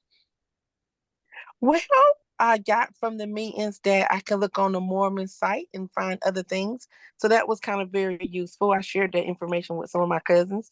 And so we've been looking up the death certificates and things like that through them. So it was good information. Did I reach out to you? You did. And did I inform you that we were DNA cousins? You did. So there's a process. Yes, it is a process. There's a process. So that's an example. Those of you who are here, there are tools that you can use to determine that. And I'm gonna show you that briefly. That's why I know that she's a DNA cousin of mine. If you have a minute, do you have like 5 minutes for me to go through a brief I do. ancestry uh, uh, ancestry lesson? And this Yes. is why we use the tool. Oh, by the way, I have to ask you, what did you think of the fishing trip? Oh, it's very nice. Very nice. I liked it. Even though you was talking? Yes, we saw the fish.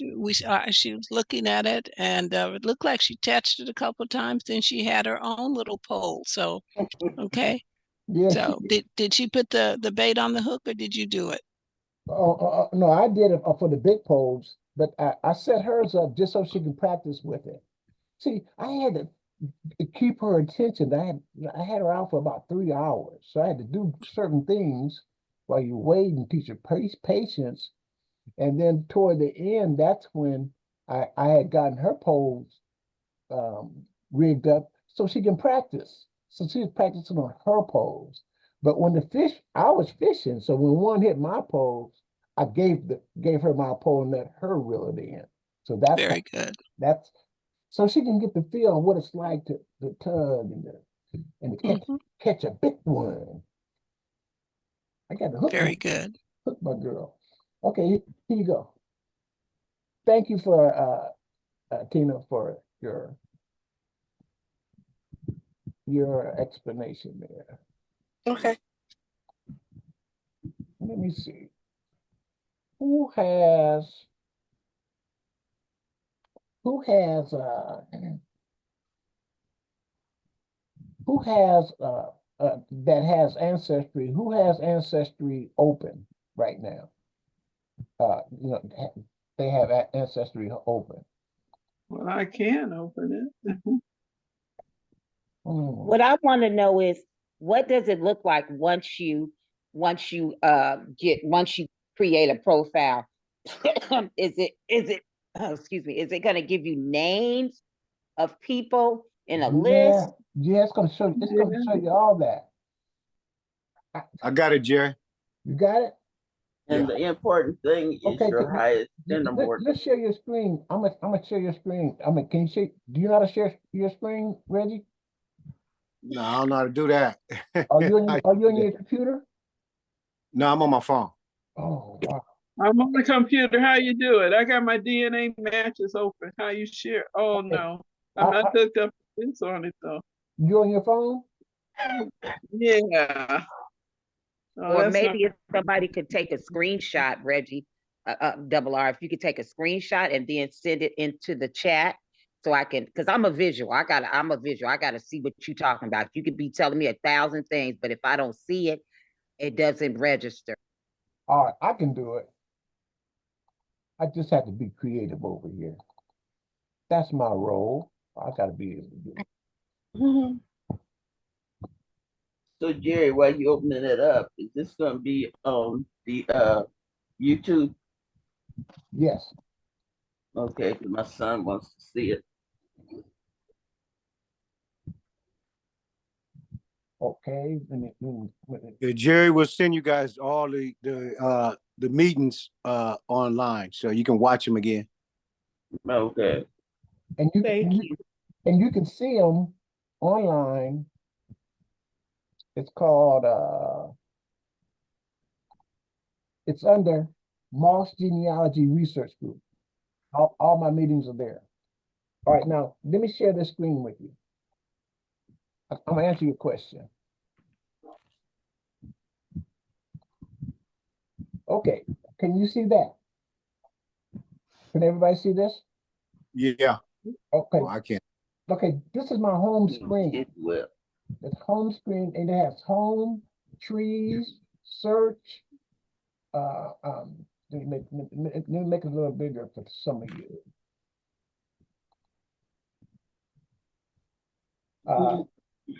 And DNA. So you see that DNA, Michelle? What I do is I double click on DNA, and it gets Yes, sir.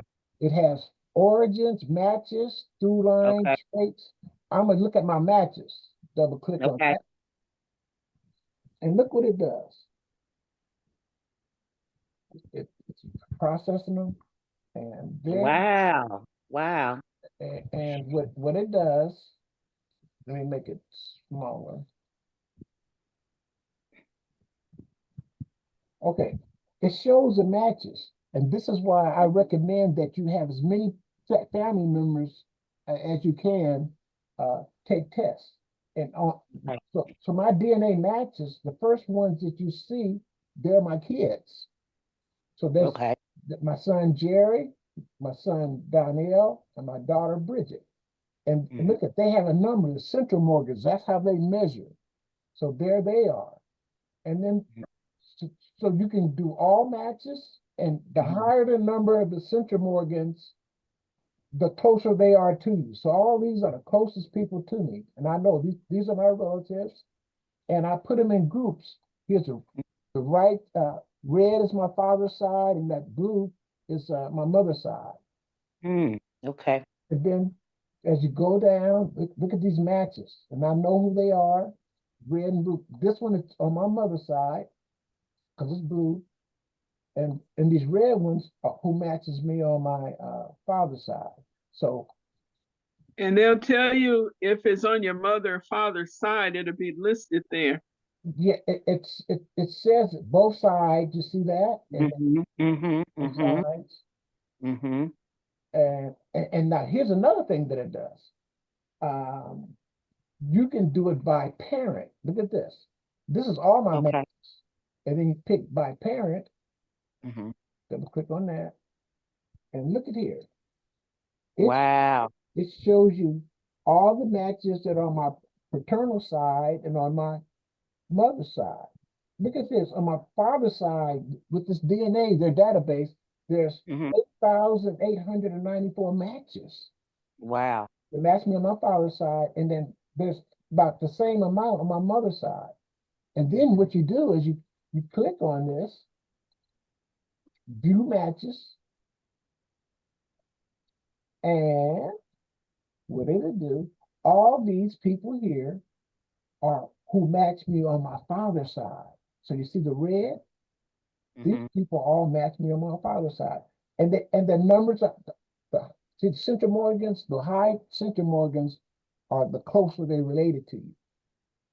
And Ancestry doesn't tell you about uncles, aunts, nieces and nephews. They just have cousins. And that's why we have to do our research, and we can discern who it is. Right. So, but they give us enough information, and so now I got another question. Go ahead. You know, so from here, right? All these are on my father's side. They match me with DNA. Okay, so my question is, once you did that, did you go to like the social media and type their name in, because because some of them have pictures, or how did you reach out to them to say, hey, I'm so and so, so and so? Okay. You click on their name. Here's how I did that. But then let me finish this portion of it. So that's by parent on my father's side, and ancestors. After you build a big enough tree, you can find your relatives by your ancestors. See that say by ancestors? That's called true lines. Through lines. And what it is here's my father and mother, my grandfather, my grandmother, my grandfather on my mother's side, and my grandmother on my mother's side. So I know my 4 grandparents. There they are.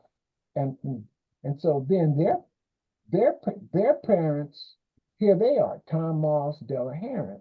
So that's my second. And then this Burnells, that's where Eflin's related to me with the Burnells. Now watch this. You like for the Burnells, it says I have 18 DNA matches. You see that? Can y'all see that? Yes. Yes. I'll double click on that. Hey, Jerry, while it's winding up, can just one thing, can you show them how the lineage base and how what's in your blood and how we can get the reparations? Okay, I'll show you. Yeah, thank you, Double R. Okay, watch this. Do you see this?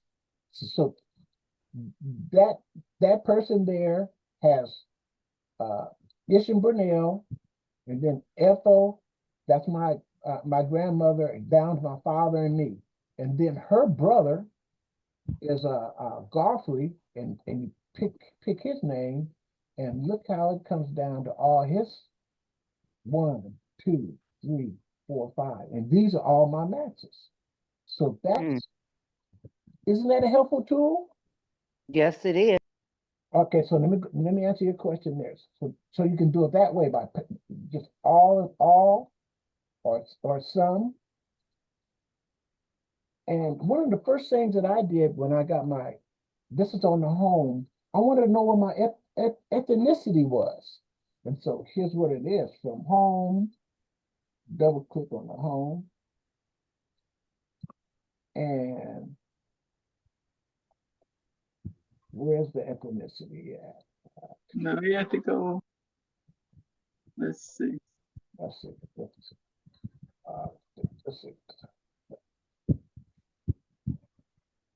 Wait, it's right here. Okay. Let me answer this other question. When you before, oh, here it is right here. Back and go back. See the origins? You click on that. Yes, sir.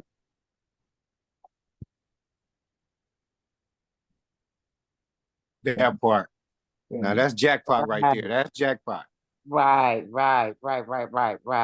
Look what that tells you. I see. And what that tells you, when I first got that, people wanted to know that I had Native Americans or where I didn't know what my ethnicity was. But now through DNA, look at that ethnicity. These 30% is Cameroon, Congo, 22% Nigeria, Bingo, Scotland, Ireland. Look at that, 7%. So that's where the white comes in. You remember I talked on earlier, Demont, Lauren, that's her family. And then it comes all the way down. And I didn't have very much Native American. And another thing about the Native Americans, they didn't have very much test. They don't do a whole lot of testing. And then it shows the regions right here. Right. So that's what. Did that answer your question, Reggie? Can you go back before the 1900s? On what? On your DNA, where to show up on a map, your Yeah, people that were from the southern states. Okay, I'll show you. Yeah, I went down on mine. You can go from 1900. We'll go all the way back to 1700s, I think, on this one. Yeah, well, here's how I find that out, is by my tree. On my tree. And then Double R. So here's my tree right here. And it has, there I am. This is my father. Here's my father's side up at the top, over there like that. And here's my mother's side over here like that. And look at these dates. Yeah. It has the dates right there. Here's 1873, 1865, 1864. So you qualify. Before 1900, but then it has all the different, it has all my ancestors right there. So there that is, and here's how I find out. That answers your question. Now show her how she can contact the people by messages. Okay, here it is on right the here. DNA matches. Okay, look at this. When you get your home screen, you go DNA, your summary, your result summary. You click that one, and look what happens. This tells you your ethnicity estimate over on the left. You see that? And it has all those names, and that was that one globe that we had. And then it says DNA matches. And these people change every couple of days, these pictures. But every one of those pictures are a DNA relative of yours. But Wow. Okay. You don't know what side of the family they're on. So here's what I do. I go fishing. I'm a big time fisherman. Sunshine is the MVP today. She was the most valuable fisherman today. Well, she was extraordinary. That really made a difference, the bonding that we did. You're right about that.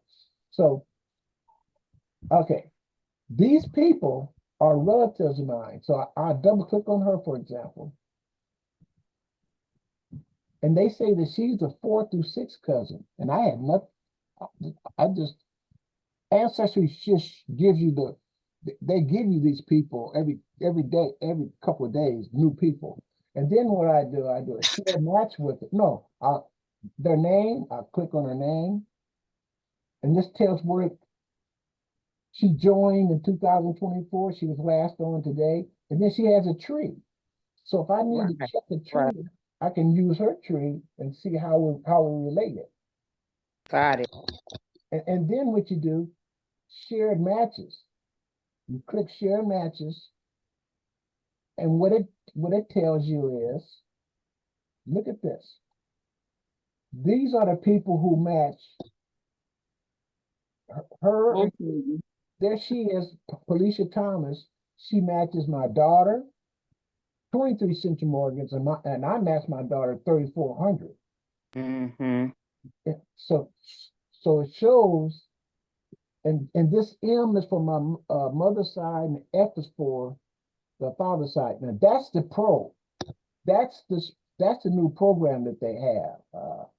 The pro program. That's how you can tell how you match. And then what I would do, I'd send them her a message.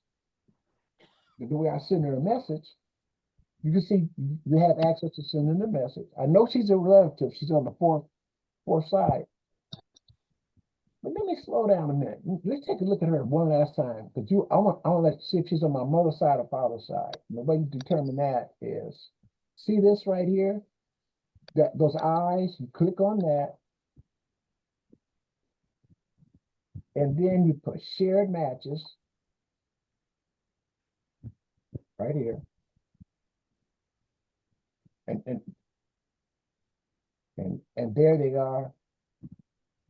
Then it starts male and female, because that's my mother and father. And then they start being Fs, stay on my father's side. You see that? So she matches me on my father's side because it comes up an F. Yeah. Yes, I see that. Then so what I do is I send a message. I know she matches me on my father's side. And here's what I did to a lot of you all. What I did is take your time with what you know, tell your story. And this time, okay, here's a message. Greetings, new cousin. And that's her name. And my name is Jerry Moss.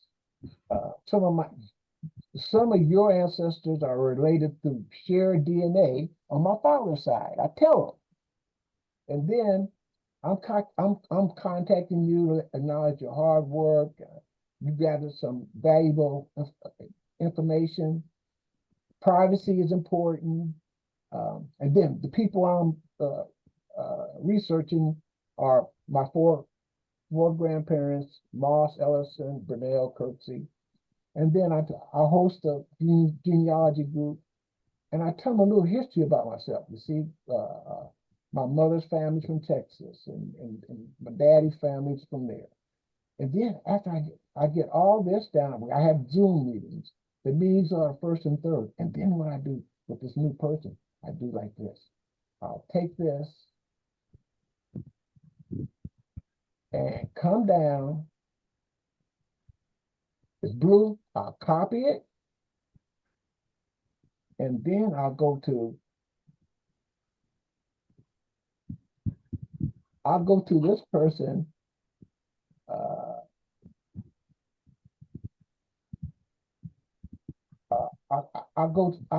Let's say, I'll go to this person and let's see if what group she shares on me. Hopefully, I hope it's my father's side. Oh no, that's my mother's side. She's because it has the M's. Betty. I take a look at her. She's in South Dakota, so I'm not gonna. I can't send her what I just copied. But let me go one more.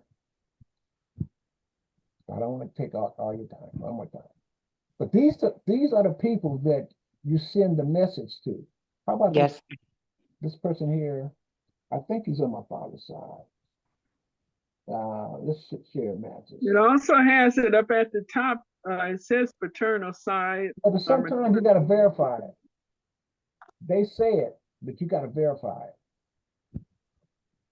Okay, male, female. Okay, I'll do it. I'll get his name.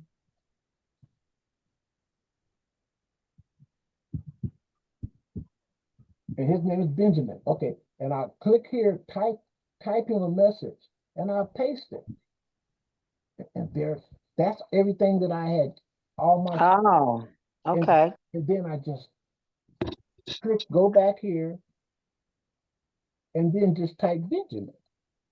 B-E-N. Got it. J-A-M. J-A-R. No, J-A-M-I-N. And I'll send it. So I just connected with him. Right. Got it. And then it's up to him to respond to me because I'm asking for information back. And then you start seeing them, like here's Gavin. Gavin Bonner, just yesterday, he came back like this. Thank you for reaching out. First of all, let me say I'm the mother of Gavin's. My name is something. I hope you don't mind me messaging you on his behalf. He's currently at basic training for the Marines. He did his DNA test before his leave only because I insisted. So you see what I'm saying? And then what they did, they gave me his email address. So they responded. So but from that process over the years, I've connected with over 400 DNA relatives. Wow. Okay. And they are DNA relatives. Yes, sir. So that's the process. Jerry, can I ask you how you and Double R's, how are y'all kin? Through GEDmatch. Well, I know it's through GEDmatch, but what side you turn? But see, whether it's on my side or his side, that has to be determined. But we do have shared cousins, just like yours and mine. Yours are more pronounced. Right. The GEDmatch. As an example, since you asked, here's the program. It's a powerful program. California, all you Californians, this is the program. It's called GEDmatch, and this is a program. It's free, but to get more bells and whistles, you have to pay like $10 a month. But this is the program that they found the California Golden Gate Killer. It's from this GEDmatch program. One of his. Can you spell that? Are you saying Jed, J-E-D? GEDmatch. What the law enforcement did, they had some samples of DNA 15 years ago. See, this technology hasn't advanced until it is now. And they used that DNA, send it to GEDmatch, and it matched one of the Golden State fourth cousins. Mm. And then what they did, okay, this matches, so we know it's in this family. And then what they did from process of elimination, like, have any of you seen Henry Gates, Finding Your Roots? Yeah. Mm-hmm. He's tough. He does what we do, but he has genealogists. He has, top of the line genealogy. We're pretty tough, but he has top of the line, and that's what the law enforcement have. And what they did, they started with him, his fourth cousin, and then they processed the elimination, and they came down to a person that was up in the Sacramento area or something. And then what they said, okay, we think he's the person, and so that they monitored him, they surveyed him, and so the Golden State Killer went to the coffee shop and drank some coffee and threw his cup in the trash can. They got it out of the trash can, took it in, and that is just assessed the DNA, and he was an exact match. So that's how they solved the Golden Gate Killers case in California, right? Through GEDmatch. So, wow. So this program is a powerful program, and you have to be very private about it. And if you sign up for it, you have to say, "Hey, I don't mind you using my information for." And that's another reason, like my task force members, you have some concerns. Well, here's definitely one of the programs that if you give them your DNA and they put it in this database, if you have somebody who's wanted or did some serious things, and it can come up on the DNA. Right. That's so how much does it cost here? And you can sign off for it. GEDmatch is free. It's free. The one you're talking about? Yeah, this one. There it is right there. GEDmatch is free. You talking about the one we already own? Yeah. Oh, okay. I thought you were talking about a different. No, this is the same one. Oh, okay. So I just wanted to share that with you. Do you have any, that's another one of the programs, the tools that we use. I have Reggie's, now I'll do one more example, show you this GEDmatch. Eflin, we're gonna compare people who match both one or two kits. I'm gonna click that.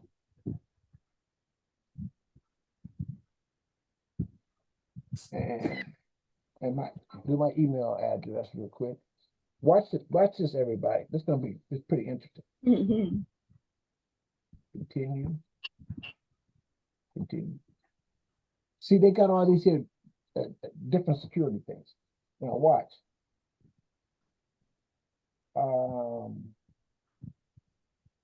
Let me do it again. One, people watch two kits. Okay, this kit number here, I'm gonna do my kit number. That's mine, Jerry Moss Sr.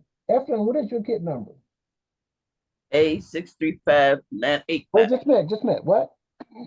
A635985. 635. What else? 985. 985. And now I'm gonna just display the results. Check this out, everybody. And this is what happens. My kit is right on this side of this line right here. You gotta put it on the screen, Jerry. Oh, okay. I gotta share my screen. Okay, can you see this? Kits that match both sides. And so to the left of this FE mine, these are people who match me. Match the Burnell. See those Burnells?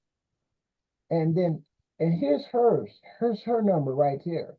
A635. And this Burnell has 165 centric Morgans. You got to consider this a measurement.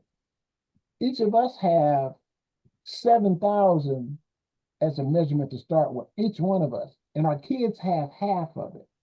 3,500. They matched me 3,500. And then my grandkids, half of the 3,500, 1,700. That's how the central mortgage. But there it is. So this person, E. Burnell, and they have an email number for them. And all these people, I know them. They match me on my grandmother's side. And there they are. I know some of them. So that's why I know Evelyn right there as she's sitting here, matches me on my grandmother's side. Ethel Burnell. Because look at these Burnells. See that? There's a Burnell. Ethel Burnell. And that's where Evelyn matches me. So that's how you use the GeoMatch program. Show her picture here. Okay, let's see here.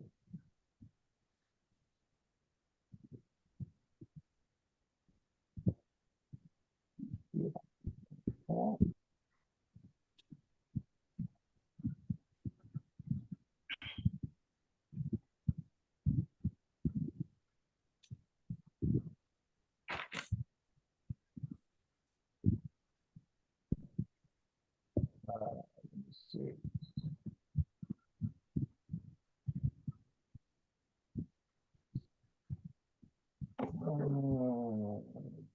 Let me see. Just give me a minute, everyone.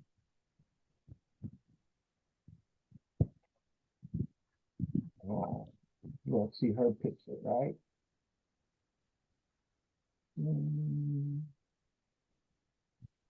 Yeah, I have two screens, so that's how.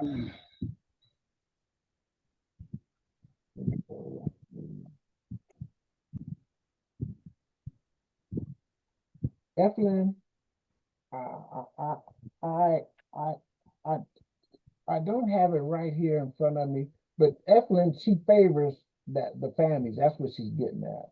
Let me try another one, Evelyn. I'm trying another one for you.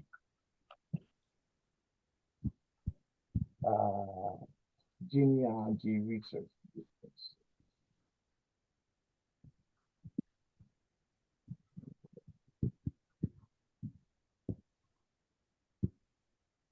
Oh, hey, I can share this one with you real quick.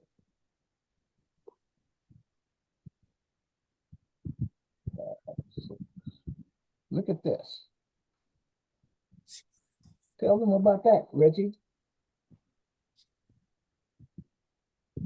Reggie, can you hear me? This is when I gave the kit to Reggie. Here's Reggie over to the right. See right there? Can y'all hear me? We can hear you.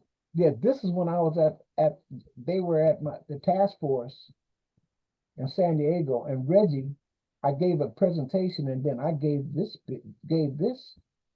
test to Reggie. There it is right there.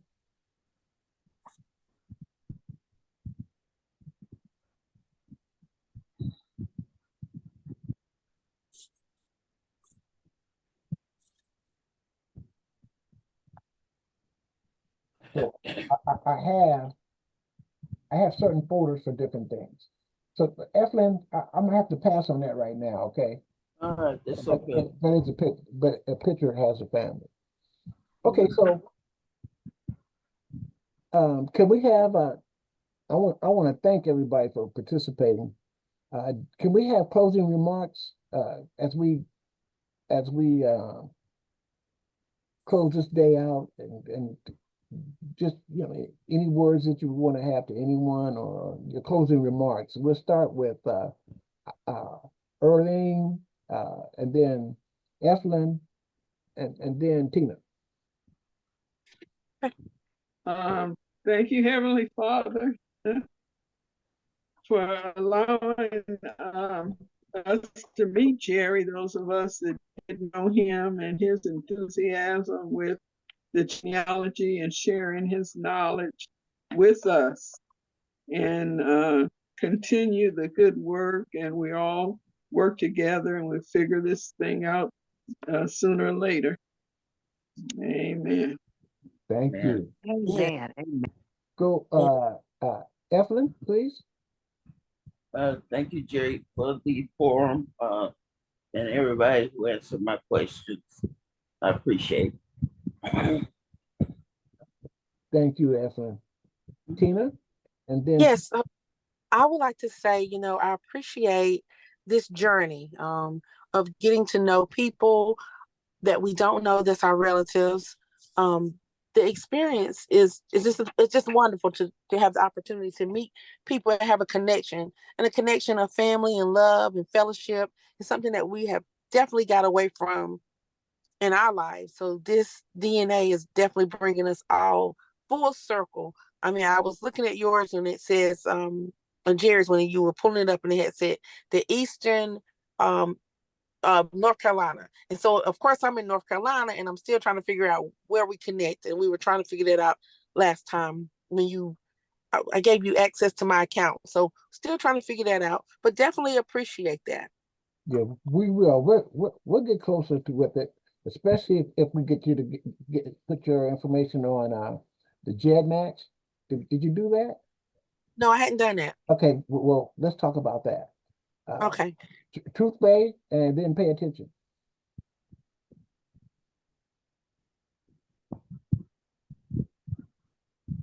I'm sorry, what did you say? Closing comments. What did you glean from the meeting? Oh, yeah. No closing comments, just a reminder that we do have our in Sacramento upcoming advocacy. And if anyone is in the Sacramento area, we'll be at the Board of Supervisors requesting 1% for our youth program, reduction in incarceration. So that'll be at 700 H Street at 9 a.m., Suite 1450, 700 H Street at 9 a.m., Suite 1450. And I'm just hoping that, like I said, my sister that's on here to go through with the tracing your lineage. I mean, it's something that we need to complete. But aside from that, no, I appreciate you. And when is your next meeting? It's on the 21st. 21st, 2 weeks from now. July 21st.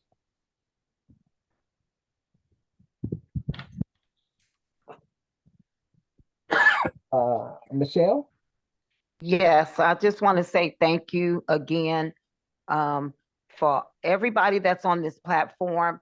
This has, like we meet each other, we meet people all from all over, right? And so now I'm going to say that this is my genealogy family via Zoom.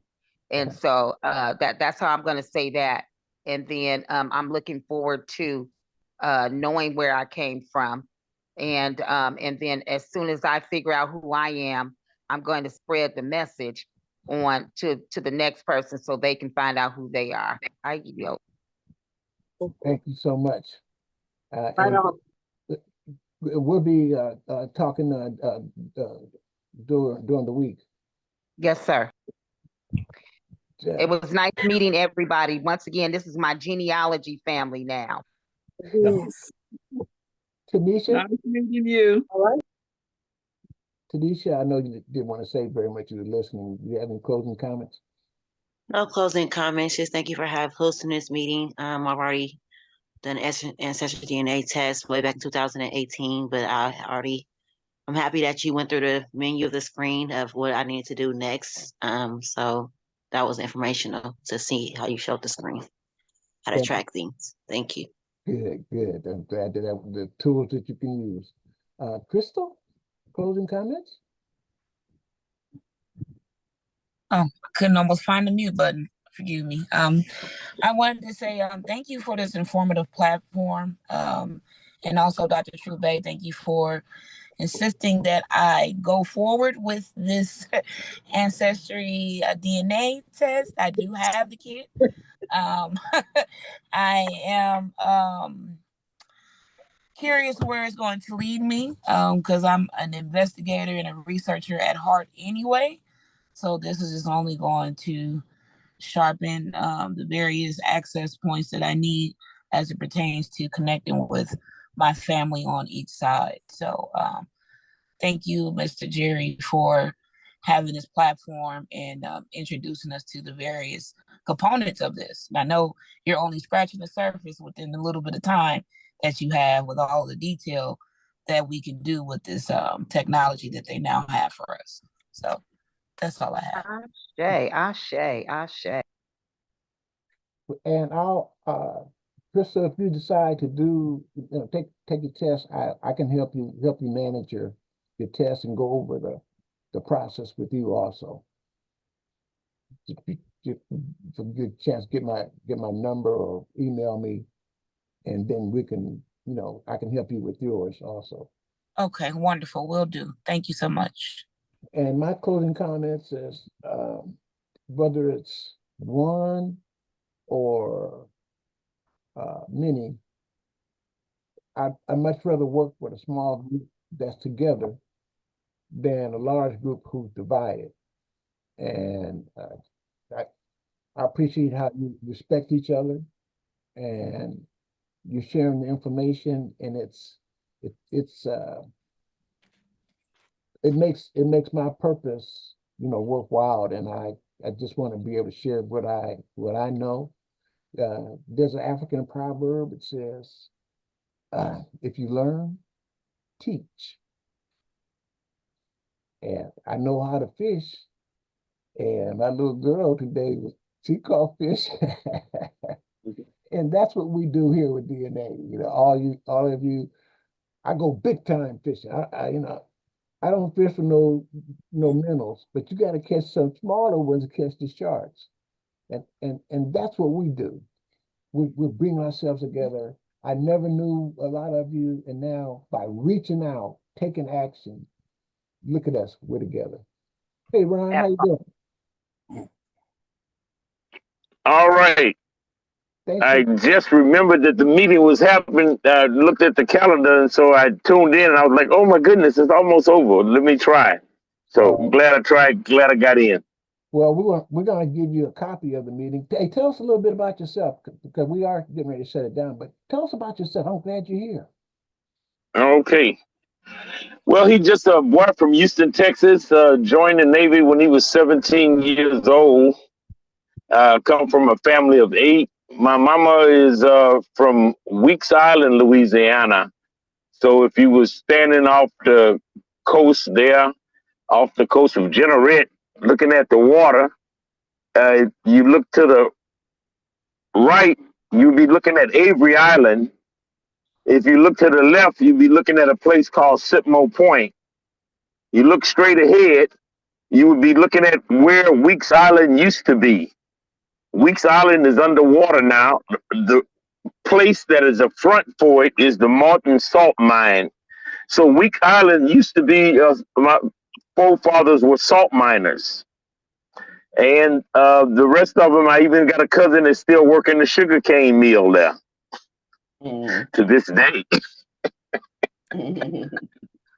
Still involved with sugarcane, okay?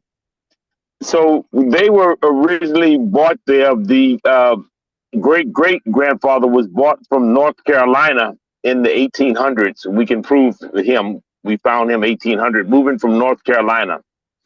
And so I'm thinking it's a migration of bad tobacco coming south, and they're now using them in sugarcane, and mine wound up in salt mine. And I guess if you go further to the east, they put you in the cotton fields. So my mother moved to Houston when they were about 8 years old. So all of us were born in Houston in 3rd Ward, around the corner from Texas Southern University. So we grew up on the drum beats of listening to the Ocean of Soul band, no matter how good they were or how bad they were. We had to hear that noise. So now, as an older adult, I appreciate it. As a child, we used to get tired of it. We'd be like, "Oh man, why don't they just stop off that noise?" He can't play. What does it mean to you to do your research? It's helped me to bring my family together. I actually have Gulf Coast family talking to West Coast family. The West Coast family members all came out here by military. So my uh, some uncles and cousins came out here to California, established themselves in the military. I came out here, established myself in the military. And so the military guys kind of like stayed in California. What part of California are you in? I'm in San Diego. The other ones was established out of Oakland. Yeah. The chief of police for the Naval Supply Center, Oakland. Did I reach out to you? Well, yeah. I mean, in class, yeah. What class? In our genealogy class. Oh, yeah. You with the San Diego genealogy research. Right. Yeah. Yes. Cool. Yeah. Cool. Yeah. You see what So, I mean? You see what I mean by the different affiliations, and that's what the San Diego component. So yeah. Thank you so much for joining the meeting. Yeah. So he put in 20 years, 2 months, 10 days in the Navy, retired here, and it helped me to connect the family unit. Like as I said, because I have Gulf Coast, East Coast, and West Coast talking. And even though these people have never met, they've met on the internet, and some have actually went and met others on their own. And so the internet has really been a good thing for us to be able to reach out and see those family members, because on my father's side, they meet every 2 years. On my mother's side, they haven't met in over 10 years. Have you are you familiar with the California Reparations Program? Right. Yeah. I'll follow you on that there. Yeah. Because you put us up on that in class. And so that's why it's important to me to get my part of the research done to establish my people. Now I'm all the way up to and touching the 1856 great grandfather who's mulatto. Yeah. I got mine's mulatto too. Yeah. So I have him at the name change, where he changes his name from FALLS to FOLCE. Did you are you on Jet Match? Geno match. No. Jet Match. Uh-uh. Jet Match. No. Okay. Well, we have to talk about that. Okay. Yeah. So when your schedule permits, let's talk again. Like sometime this week. I'd love to talk to you and have a private meeting with you. And any one of you Okay. who wants to meet privately, I'm available. That link to my meetings is the same. There's no passcode. And thank you for sharing that, Ron, because you're here in San Diego. I look forward to meeting you and again and talking to you personally. Oh yeah, most definitely. But yeah, you got us moving in the right direction on that. You got us putting out that word to other people to at least start trying to do their research. And I'm turning them on to familysearch.org so that do that research for free and bypass the ancestry thing. I am referring people to the Family History Center to use those resources. Great job, So it basically is each one teach one. We just talked That about part. That part. Yeah. Wow, you're awesome. Yeah, that's all we got to do on this. I can't wait to see you again. Yep. Okay, everyone. As they say, carry on, stand down. What do y'all say, Tube? All right, carry on. Have a good evening, everyone. God bless everyone. All right. Bye, Black family. Bye. Thank Love you. you. I'll Love talk you. to you soon, Truth Bay. And Yes, ma'am. me too. Thanks, Ron. Thank you, Awesome. Mr. Moss. I will call you too. Thank you. Everyone have a good evening. Yes. Hold on. And I'm gonna get the recording to everyone. Okay. All right. Eflin. How was the Tired. reunion? How was the reunion, Yeah. Eflin? I'm so tired. Hold on a minute. It was great, Jerry. We done playing the one for next year. Great. June 19, 20, 21. We had our breakfast yesterday, but I got this raspy throat because we were sitting in a restaurant that was freezing cold. Well, I'm glad you had a good time. Yeah, we did, Jerry. Thank Maybe you. next year you and Eddie could join us. We'll work out something. It's just a matter of time. Yeah. Thank you so Yeah. much. Yeah. What did you get from the meeting today? I learned how to start the task force, but I know. information was great, but you don't have too many blacks into it around here. And like she said, take 2 or 3 with you, you know. And I was just sitting there thinking, who is it that I could take with me? Well, God will provide a way for you. In the meantime, Yeah. hey, I'm gonna latch on to your coattail. hey, what about I them ain't gonna worry about the rest of them. Yeah, I heard that because what about them fishing pictures? Oh, I love that little girl. Yeah, I do too. I So saw cute. you. I saw you. Yeah, yeah. And that was mainly for how we interact with our kids. Those two. Right. Yeah, She's so cute. yeah. That was fun. Yeah, that restaurant got me. All right. Well, you good. Carry on. All right, love you, Jerry. I love you more. Uh-huh. Okay. Bye bye. All right. Let's see. Okay, Edie, I'm ready. It's all good. It's all God. It's a blessing. Had a great meeting.